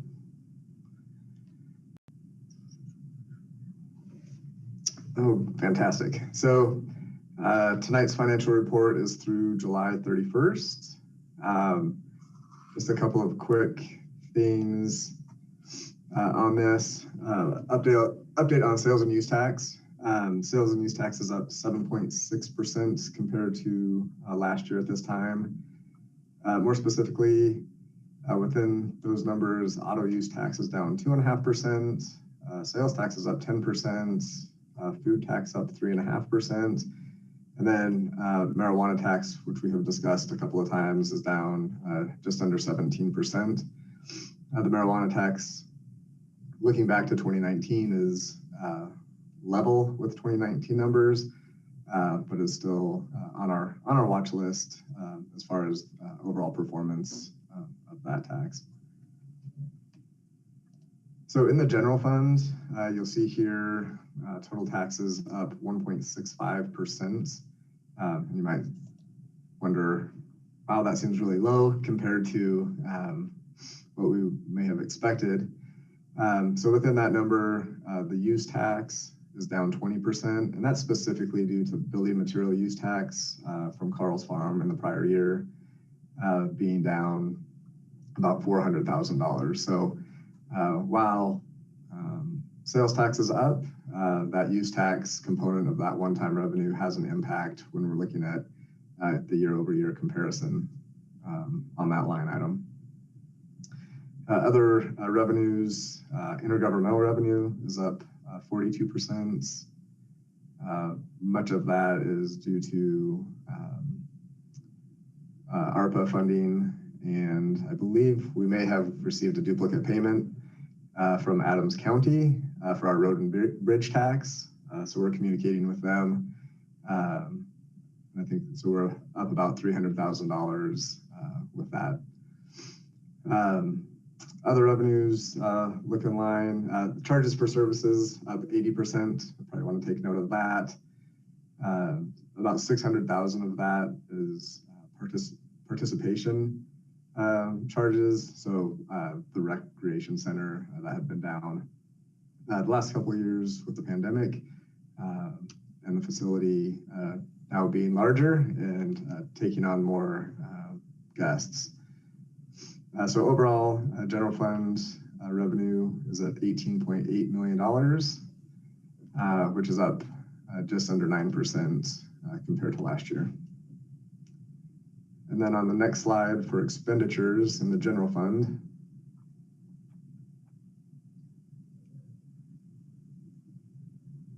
total expenditures are at $28.2 million. That's the very bottom line. If you go up a couple of lines to the total operating expenditures, those expenditures are at $16.9 million, which is up 16% year over year. You'll see in the second shaded column, spending rate at just over 51%. So we're 58% through the year. And that we usually lag a little bit on expenditures and revenues. So the expenditure being at 51% is consistent with our spending patterns historically. And you can go to the next slide. We'll touch on the water fund. So in the water fund, total revenues are at $8 million and expenditures of $5.3 million. Variances, we've talked about several times on water charges. The tap fees from Carl's Farm are up about $358,000 year over year, driving that line on that first line item up. Yes, other pieces to note here, probably just one of the main pieces is consumption. Water consumption through July is up 8%.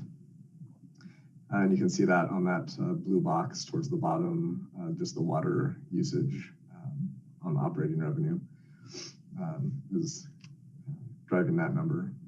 Overall, revenues and expenditures are in line with the budget and what we would expect at this time of year. In the wastewater fund, on the next slide, total revenues of just under $3.2 million and expenditures of $6.8 million. Again, that first line item of revenue, wastewater charges, up about 17%, $210,000 of that due to the tap fees. Overall revenues consistent with what we'd expect. As our expenditures, especially the operating expenditure line item, that is up, but that is also within the planned budget. As you can see, the spending rate at 42.5%. So those were planned for in that line. The next fund is the stormwater fund. Revenues just under $300,000 and expenditures of just under $65,000. Stormwater charges, again, tap fees of about $30,000. Explain that change on that line item. Otherwise, nothing to report in stormwater. And then the last fund, the sanitation fund, total revenue is just over $1 million and expenditures of 1.4 million. You'll see really no changes to note of any significance as far as the revenues are concerned. And then the capital outlay in line with the budget. You'll see that in the prior year we had no capital outlay expenditures, and that was due to the timing of receiving vehicles that were being built. Is there any questions on those financials? Kind of went through that quick, but we're going to talk a lot about numbers the next few weeks and later today, so I don't want to dwell on it too much.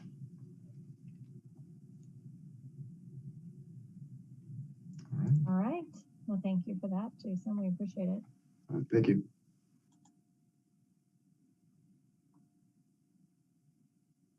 Okay, moving to the consent agenda. Is there a motion to approve? Motion to approve. Second. Please call the vote. Mayor Leidy, Yes. Mayor Pro Tem Wilford, Yes. Councilmember Witkovich, Yes. Councilmember Kondo, Yes.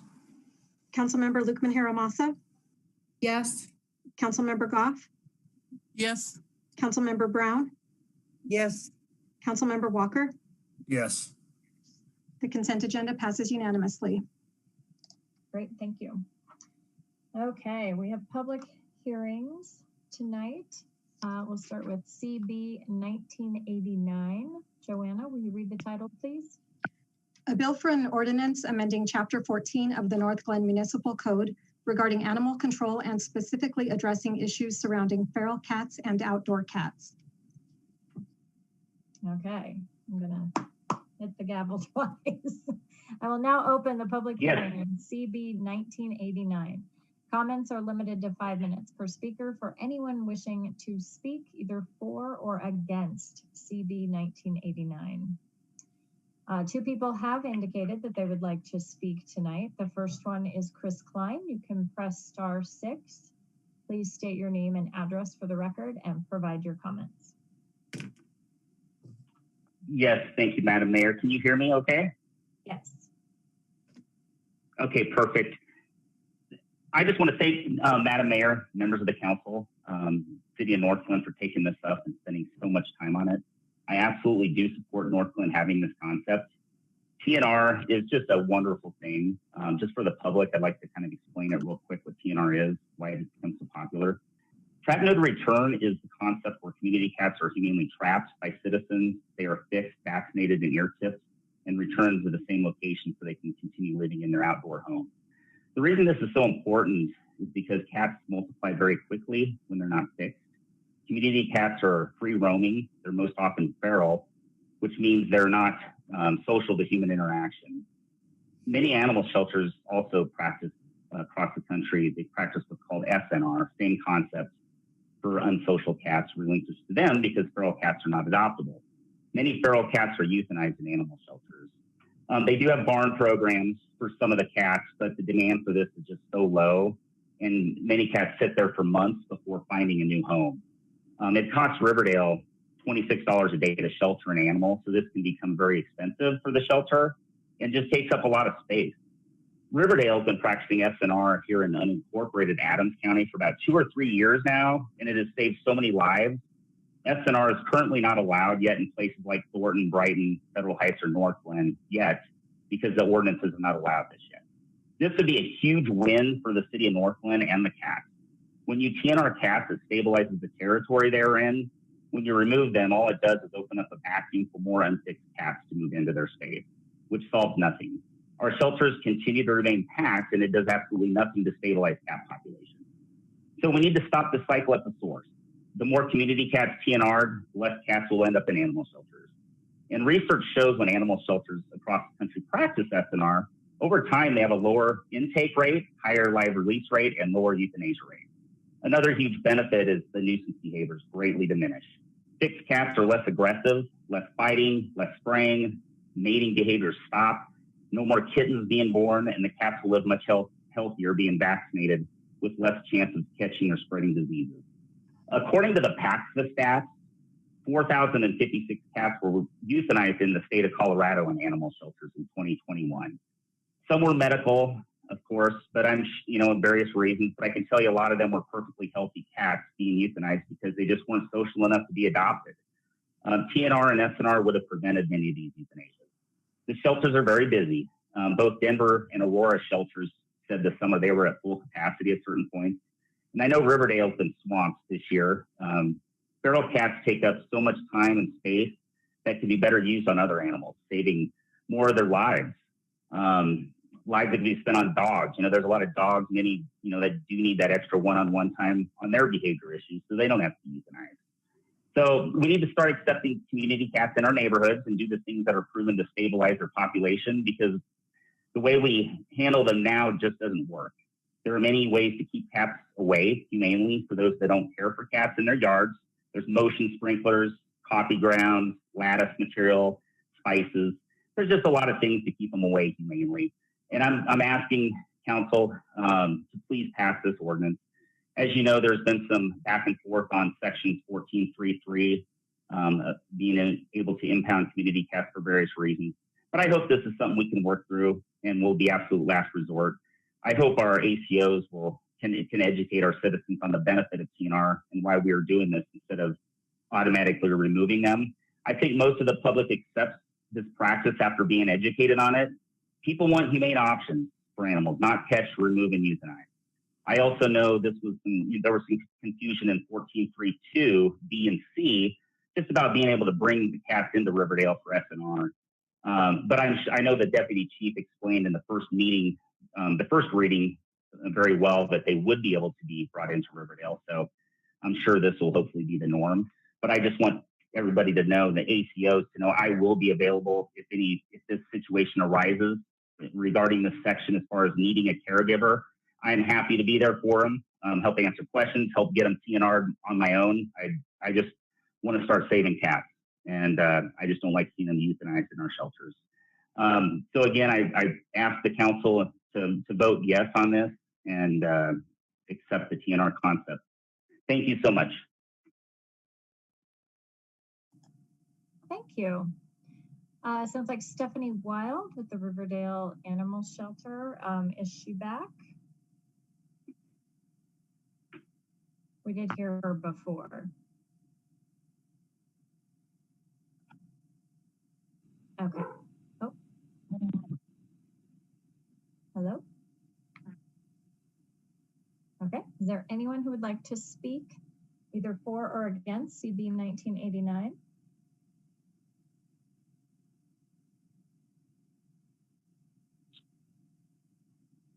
No. Okay. Hearing none, I close the public hearing.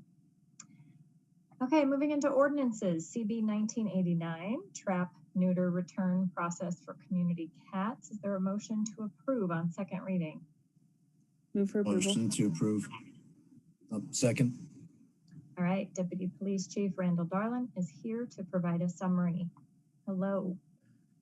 Good evening, Madam Mayor and council members. Mr. Klein did a fantastic job kind of laying out the ordinance as it was presented. We've had some robust discussion regarding some of the concerns with the ordinance. We feel that this ordinance really strikes a good balance between the TNR SNR process for cats and maintaining some protection for our residents who do have difficulty with cats at times, both owned cats and feral cats at large. So we basically strongly suggest the adoption of the ordinance as written. And if you have any questions, I'll be happy to answer them. Any questions for the Deputy Chief? Councilmember Kondo.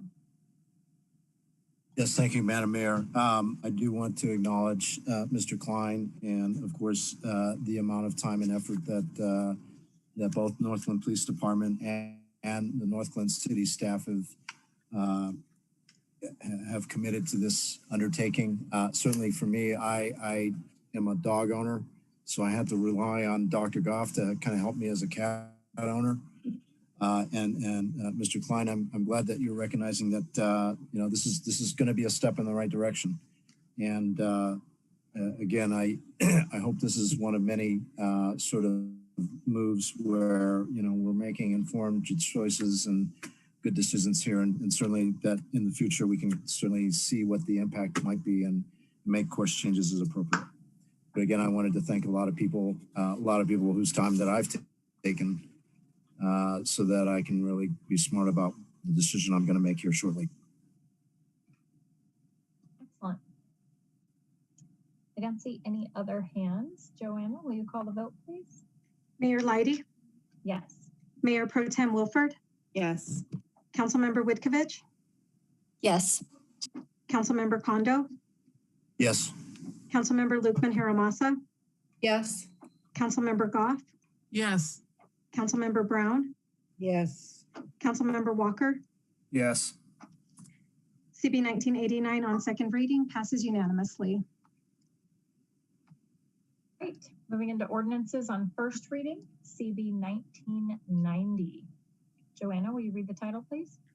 A bill for an ordinance repealing and reenacting Article 7 of Chapter 4 of the North Glen Municipal Code to prohibit the possession of firearms in City Hall and to prohibit the open carrying of firearms in city-owned buildings.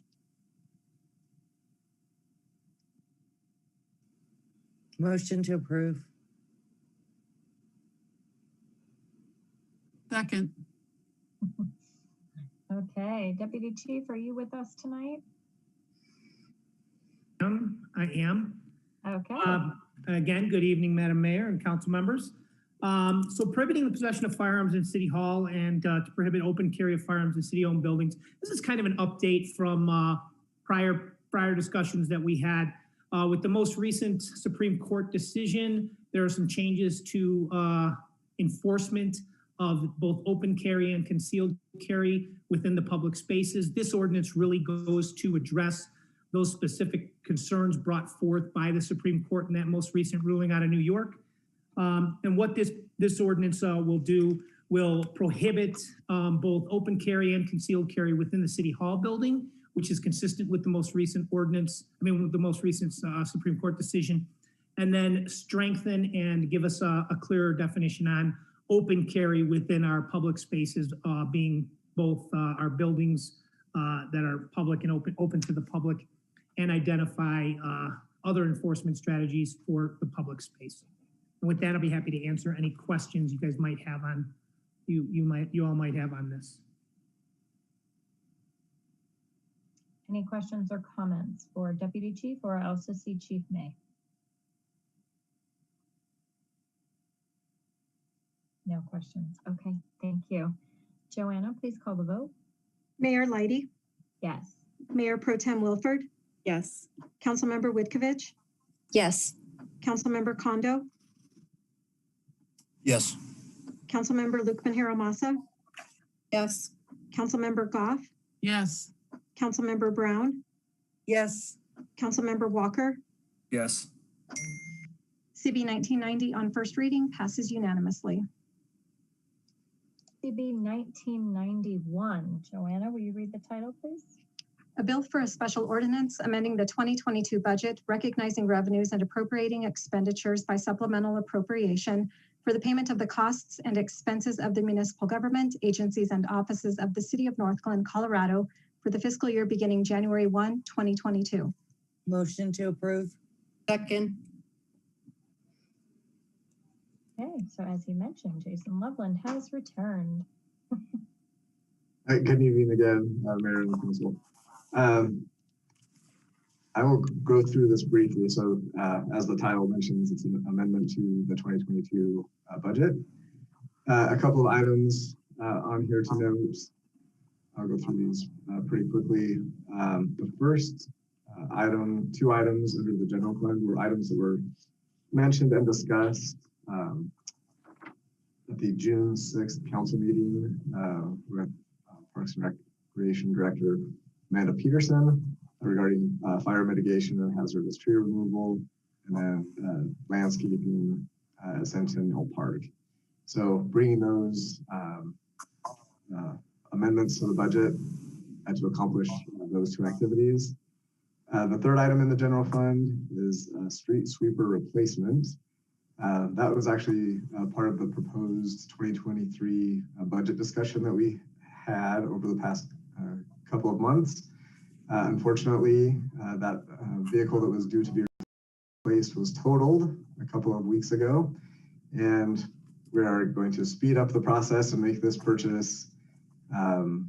Somebody has one that is available this year, so we're asking for funding for the street sweeper replacement ahead of schedule into 2022, and now that it has been damaged. So that's those three items in the general fund for consideration.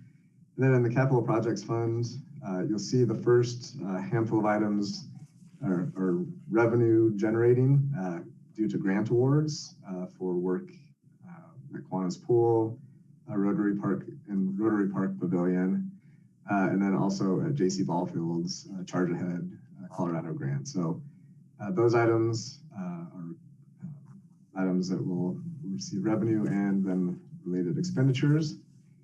The tennis court replacements for $538,956.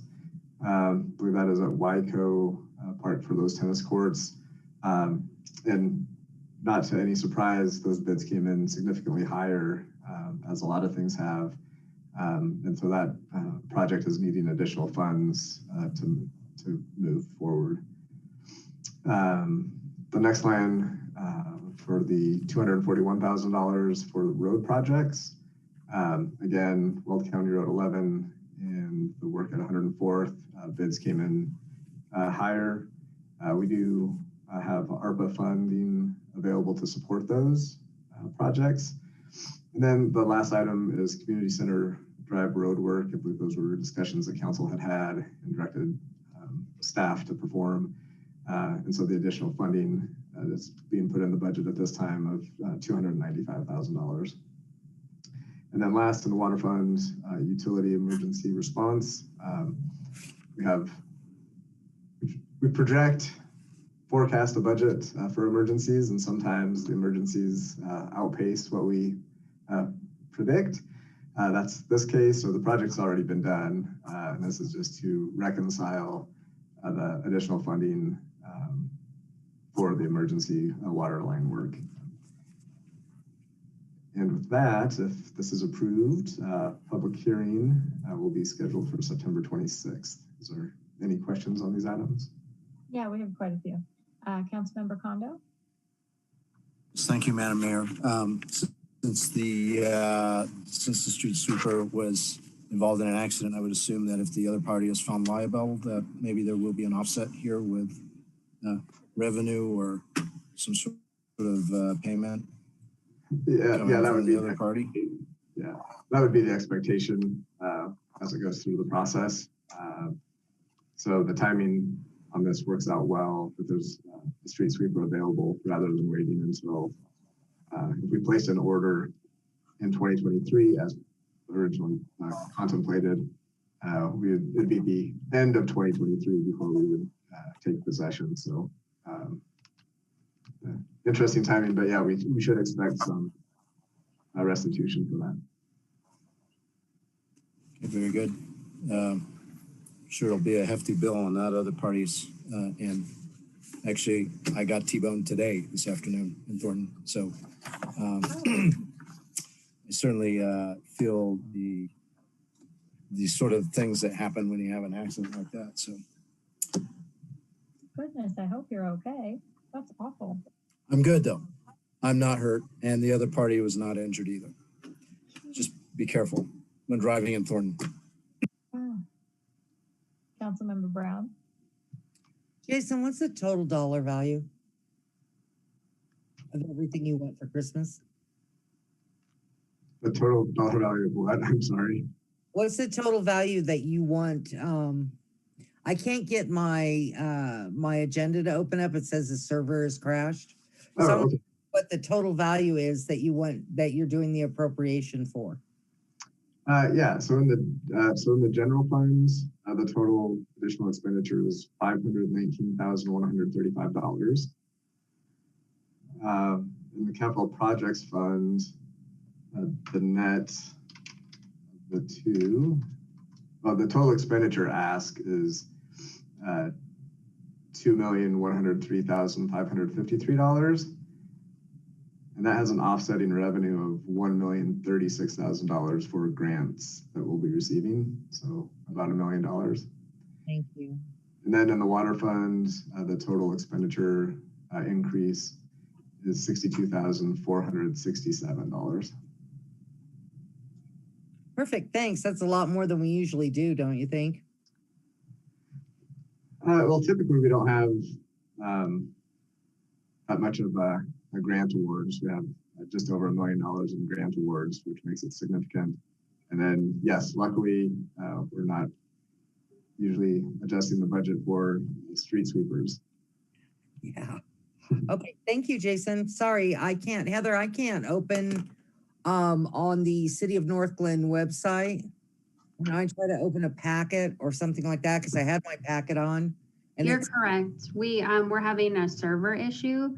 So what I would suggest is staff moving forward, just make sure to incorporate detail in terms of your high level summaries. And then, we'll do our best to make sure we fill in any gaps. Dan and IT's working on it. Thank you. I thought it was me for the first 4 tries. No. Councilmember Goff.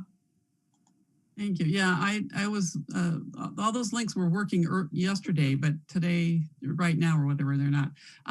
My only, my might sound like I'm playing a single note here all the time, but I just want to make sure that the Waco tennis courts do include the pickleball painting.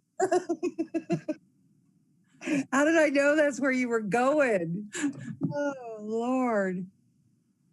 Good evening, Mayor and Council. I'll jump in on Jason here and say, yes, they do include pickleball specifically at Waco.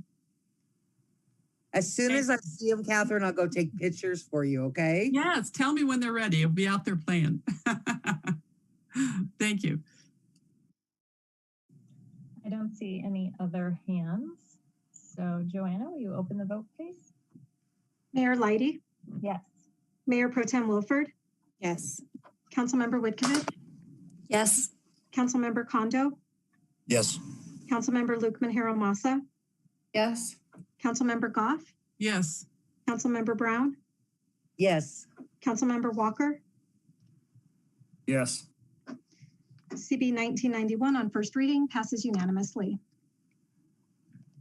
Okay, CB 1922. Joanna, will you read the title?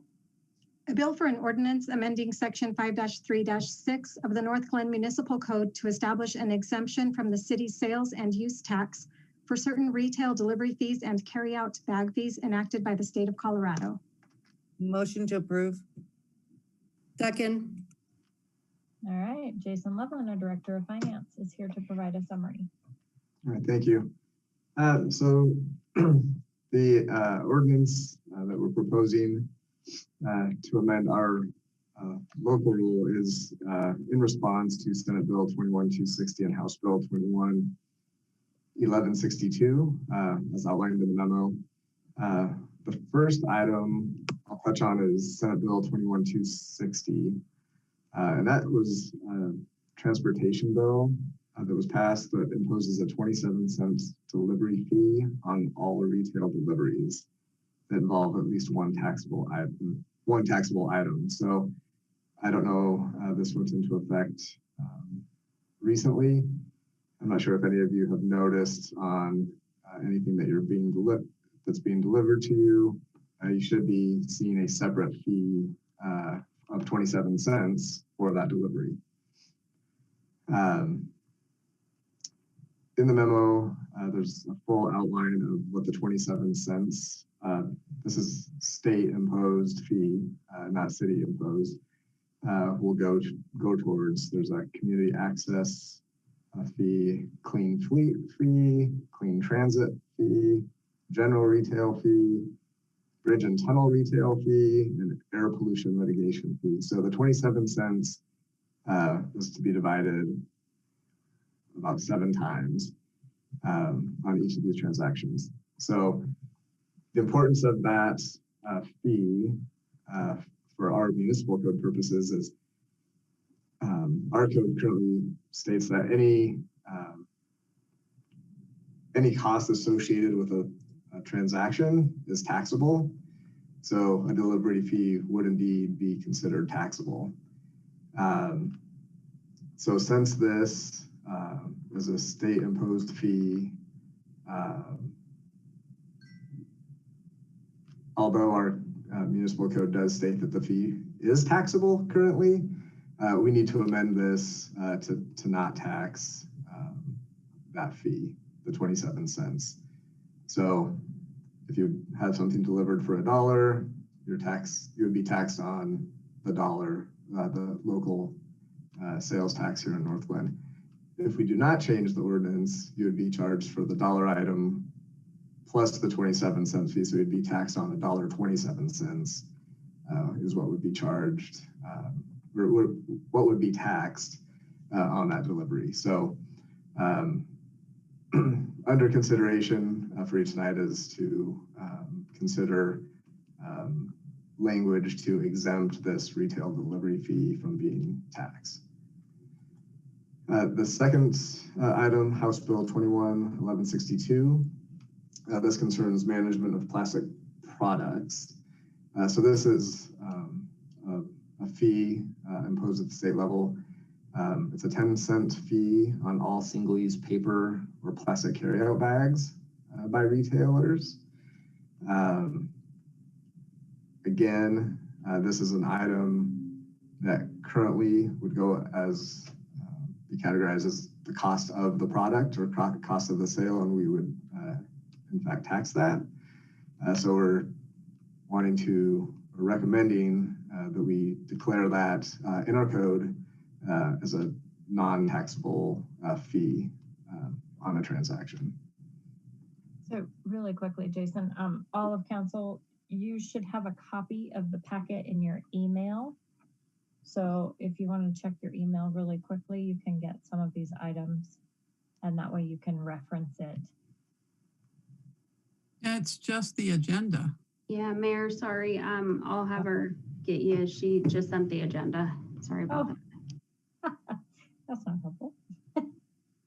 It should be arriving any second in a separate email. Thank you. Sorry, I misunderstood.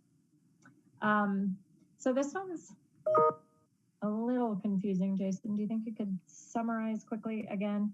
So sure. So there's a 27 cent, on the bag fee or on the both fees? Just the whole thing, like just kind okay. of quick down. Yeah. So the state passed a Senate bill and a House bill imposing 2 new fees on transactions, one of which is a 27-cent delivery fee that under our current code would be considered taxable. And then additionally, there's a carryout bag fee of 10 cents that has been imposed, which would also be taxable under our current municipal code. So the considerations are to amend the municipal code to exempt the delivery fee from tax and exempt the 10 cent carryout bag fee from sales and use tax. So we could choose to do one or the other or both. And what's being presented as a recommendation from staff is to exempt both the 27-cent delivery fee and 10-cent carryout bag fee from the city's sales and use tax. And Corey may chime in as well. And Mayor and Council, the only thing I would add is that this is part of a recommendation also from the Colorado Municipal League. When these fees were adopted by the state legislature, I am fairly confident they had no idea that they were subject to municipal sales tax. So municipalities across the state have been considering and approving similar ordinances exempting the same fees from municipal sales tax. Okay, Councilmember Kondo? you, Madam Mayor. My sense here is that Senate Bill 21-260 is kind of putting an onus, if you will, on those people like Uber Eats and those sort of folks, right? It would tax them for providing delivery of food, if I'm reading that correctly. Correct. But on the other hand, you know, the House Bill 21-1162 seems like the intent there was to create some sort of financial incentive to discourage stores perhaps from using plastic bags or paper bags. Am I reading that correctly? Yeah, you are correct. Because I see the merit in terms of putting together maybe some financial incentive to get stores to not use plastic. You know, we've seen examples of other cities within the country, whether it's San Francisco or others.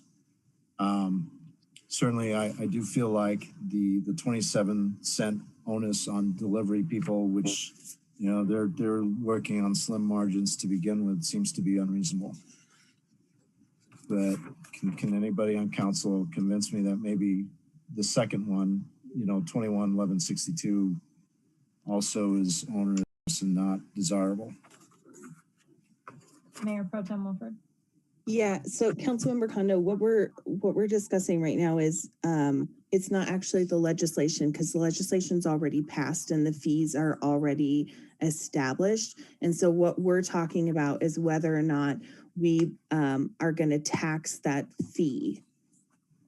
And so if we say yes to this resolution, then we're going to exempt the fees that users are paying when they are having a delivery or when they're getting a paper bag, so that folks aren't paying additional taxes.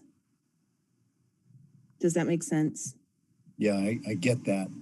I guess the issue is, you know, if you care about sustainability and protecting the environment, wouldn't you be in favor of the second one, which seems to me the intent was to discourage use of plastic and paper bags? Yeah, I think that was part of it, but the bill was already passed. And so what we're talking about is if we want to exempt people who are purchasing a plastic bag from having to also pay taxes on that bag that they're using. Okay. And I guess what I'm saying is it seems like the intent is to discourage the use of plastic bags. Isn't that right? Can Corey or Jason, can you comment what the intent was there?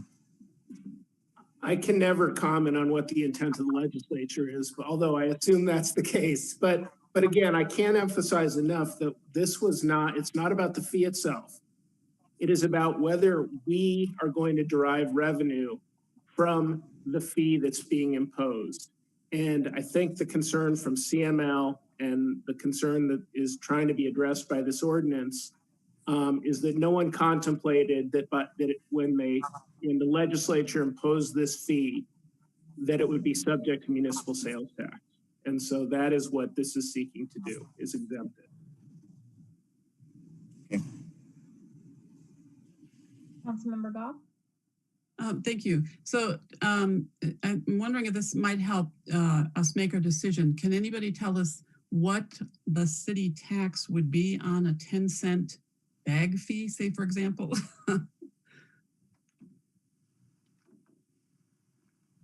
Very little. I mean, it's like an 1/8 of a cent or something. Yeah, and so yeah, on the 27 cents, it's a penny. So yeah, I mean, so what we're talking about, we can't, we don't have any way to change, because I was very confused when I first read this. We're not talking about exempting our residents from the tax or the fee that the state has already passed and imposed on everybody who is using plastic bags or whatever the delivery bag fee, however that was spelled out. It's just a matter of whether or not we want to get additional revenue from our residents by taxing that, you know, minuscule fee or small fee. So if we pass this ordinance or whatever, what we're talking about, that means that our residents will only be charged the 10 cents per bag And the delivery bag fee, I can't remember, the 27 cents there, and that's that. But if we don't pass it, then our residents will be paying an additional, couple of pennies or fraction of a penny, in addition to the fee that the state is imposing. So I'm in favor of exempting that because first of all, it just seems like it would be such a nightmare for people to do the math. and as it has been explained to us from a couple different sources here, that it probably was not the intention of the original lawmakers because they weren't aware of the fact that cities would be set up to tax that. Councilmember Lukman Hiramasa. Thank you, Madam Mayor. Not to repeat everything, but I would support exempting both the delivery fee and carryout bag fee from city and sales use tax. Again, just keeping in line with home rule municipality and recommendation from CML. Plus, I think folks need to get used to, even though it's 27 cents but if you have a few bags of groceries, that can add up as well. So I don't believe that it is necessary for the city to add an additional tax on top of that. Thank you. Thank you. I don't see any more hands. Joanna, please call the vote. Mayor Leidy? Yes. Mayor Pro Tem Wilford? Yes. Councilmember Witkovich? Yes. Councilmember Kondo? Yes. Councilmember Lukman Hiramasa? Yes. Councilmember Goff? Yes.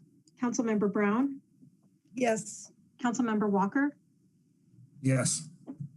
CB 1992 on first reading passes unanimously. Okay, moving into resolutions. CR 129. Joanna, will you read the title, please? A resolution approving a design build contract between the City of North Glen and Recreation Plus for the Sensory Playground Improvements Project.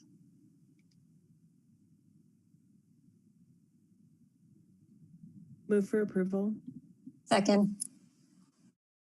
All right, Amanda Peterson, Director of Parks, Recreation, and Culture, is here to provide a summary. Hi, Amanda. Hi, good evening, Mayor and Council. So we have two projects at E.B. Raines Junior Memorial Park this year. This is the first of those two projects, and it is for the improvements to the playground and play structure itself. So this one doesn't include restrooms on the trail. You'll see that coming forward here in a separate project. The sensory playground is nearing its 20th anniversary already, and as we're seeing deterioration of playground equipment, specifically or most notably the poured in place rubberized surfacing, it is ready for a facelift. So this contract is with Recreation Plus to replace components of the playground as well as 100% of the poured in place surfacing in the amount of $699,961. We did receive 4 bids on this project. Recreation Plus was deemed to be the lowest responsible bidder. They were only bidder who really followed our instructions and utilized Little Tykes playground equipment, which is the same equipment we have out there currently, which allows for compatibility. With that, staff recommends approval of the resolution as it's presented, and I'm happy to answer any questions that you may have.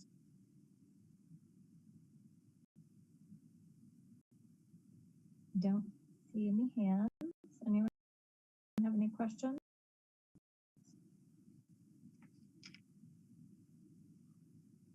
Nope. Okay, thank you so much. Joanna, please call the vote. Mayor Leidy? Yes. Mayor Pro Tem Wilford? Yes. Councilmember Witkovich? Yes. Councilmember Kondo? Yes. Councilmember Lukman Hiramasa? Yes. Councilmember Goff? Yes. Councilmember Brown? Yes. Councilmember Walker?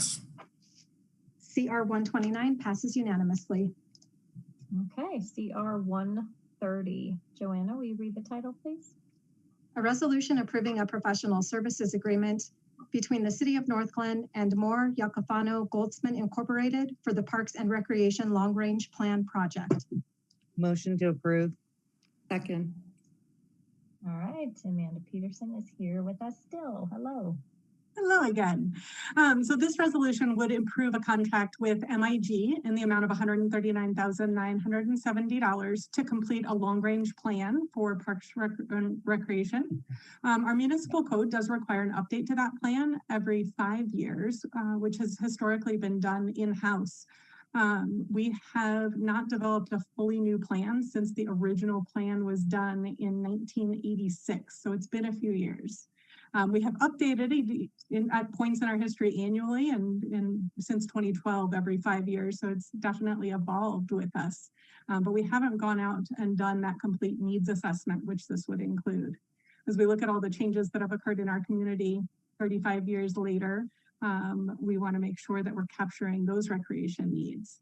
In addition, we have accomplished really so many of the things that were in that original plan. There are some things that were in the original plan that, as I looked back, had to chuckle a little bit. One was a development of Stonehawker as an athletic complex with lit ball fields and a pond or a lake, which I'm pretty sure would not come forward today. So there are things that have changed in that time. But other than that, like I said, as our community grows, really being able to dive into that needs assessment and understand what their needs are today. As we've put lots of things into place, we have our new rec center, senior center, and theater. So what's next, and where does this plan take us for the next 15 to 20 years?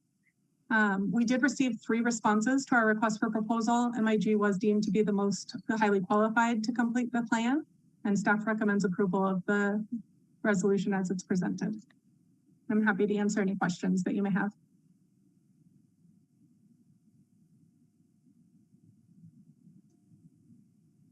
I don't see any hands. Just thoughtful expression. Councilmember Kondo.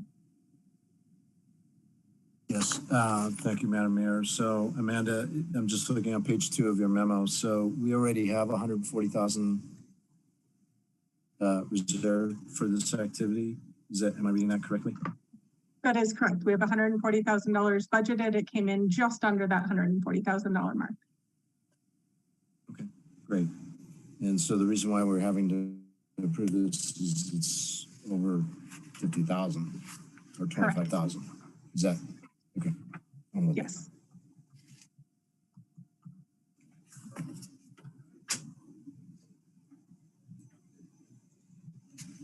Okay. Joanna, please open the vote or call the vote. Mayor Leidy? Yes. Mayor Pro Tem Wilford? Yes. Councilmember Whitkovich? Yes. Councilmember Kondo? Yes. Councilmember Lukman Haramasa? Yes. Councilmember Goff? Yes. Councilmember Brown? Yes. Councilmember Walker? Yes. CR 130 passes unanimously. Okay. CR 136. Joanna, will you read the title, please? A resolution authorizing assignment to the Colorado Housing and Finance Authority of a private activity bond allocation of the City of North Glen pursuant to the Colorado Private Activity Bond Ceiling Allocation Act. Motion to approve. Second. All right. Our Director of Planning and Development is here. Brooke, can you hear us? Can we hear you? I can hear you. Can you guys hear me? Yeah, so much better. You gotta love an iPhone, I tell you. Okay, Madam Mayor and Council, this resolution is considering an allocation of $2.1 million to CHAFA, which is the Colorado Housing and Finance Authority, which will likely be used for the specific purposes of a first-time home buyer program that CHAFA offers, known as First Step. Within the staff memo, there's a set of prescribed criteria that apply to folks who utilize this program. Interestingly, I asked CHAFA for a fact sheet on how much we've spent over the last several years. And interestingly enough, in the last 2.5 years, CHAFA has assigned over $104 million to North Glen. 80 million of that is through this program. 2.9 is through a down payment assistance program for second mortgage loans. And then 20 million, almost 21 million was for the Carl's Farm senior housing. I did a little back of the napkin math on the 80 million. That represents about 160 to 170 single-family residences that were purchased through the program. If you assume about $500,000 median home price, which our housing study that we're going to be presenting to you here in October will reflect that. So staff is recommending approval, and if you have any questions, be happy to answer them. Thank you.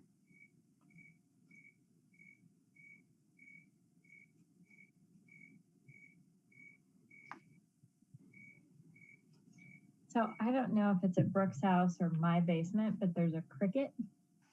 It's mine. Oh, okay. And it was cracking me up because I'm like, well, we have crickets. So It's outside, actually. I've got the window open. It's amazing that that is that clear with my phone. Wow. So, okay, wow. well, your sound is really working if we can hear the cricket outside. Literally, crickets are being heard. Exactly. Yeah, cricket. Like, wow, I'm so entertaining that I'm drawing crickets. Okay, good enough. There we go. Question. Joanna, will you call the vote, please? Mayor Leidy, Yes. Mayor Pro Tem Wilford, Yes. Councilmember Witkevich, Yes. Councilmember Kondo, Yes. Councilmember Lukman Haramasa, Yes. Councilmember Goff, Yes. Councilmember Brown, Yes. Councilmember Walker, Yes.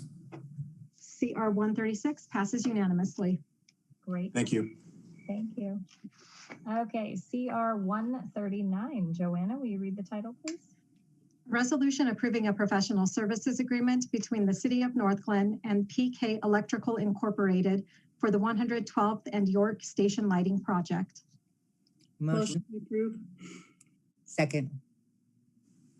All right, Kent Kisselman, our Director of Public Works, is here. Hi, Kent. Tell us about this one. Good evening. Thank you for having me this evening. So in 2021, we paved the asphalt path from 112 to the station, and we made it concrete. And this is for the design services to design lighting along that path. And PK Electrical will do the design, the construction documents, the bidding documents, and then also be with us until we close out the construction. They're asking for $60,152, and staff recommends approval as presented, and I'll answer any questions.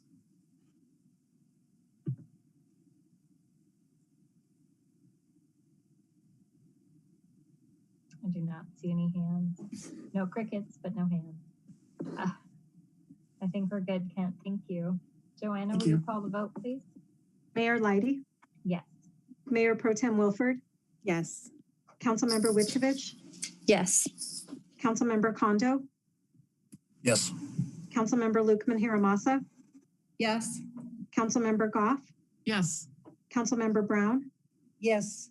Councilmember Walker, Yes. CR 139 passes unanimously. Okay, we have a second opportunity for public comment. Statements are limited to 3 minutes per speaker. Comments must be related to an item previously addressed by the council during the meeting. I'm not sure if we have anyone on the phone. I don't see anyone. Joanna, do you see anyone? I do not see anyone connected by phone. Nope. Okay. I didn't think there was anyone. Okay. We will move into executive session. I will entertain a motion to adjourn pursuant to section 4.5D of the City of North Glen Home Rule Charter for legal consultation and advice regarding number 1, protocols for workplace violence, and number 2, cleanup of public rights of way.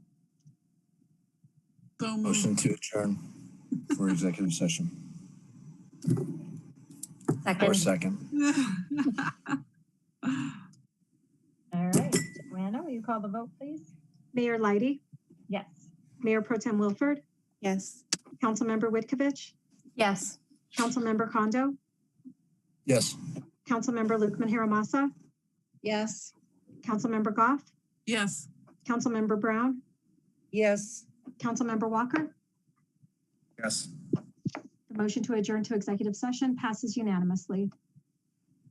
Okay. How about if we all take a personal break, tend to your personal needs, and we will join back. Can we do 5 minutes? 9:25? Okay,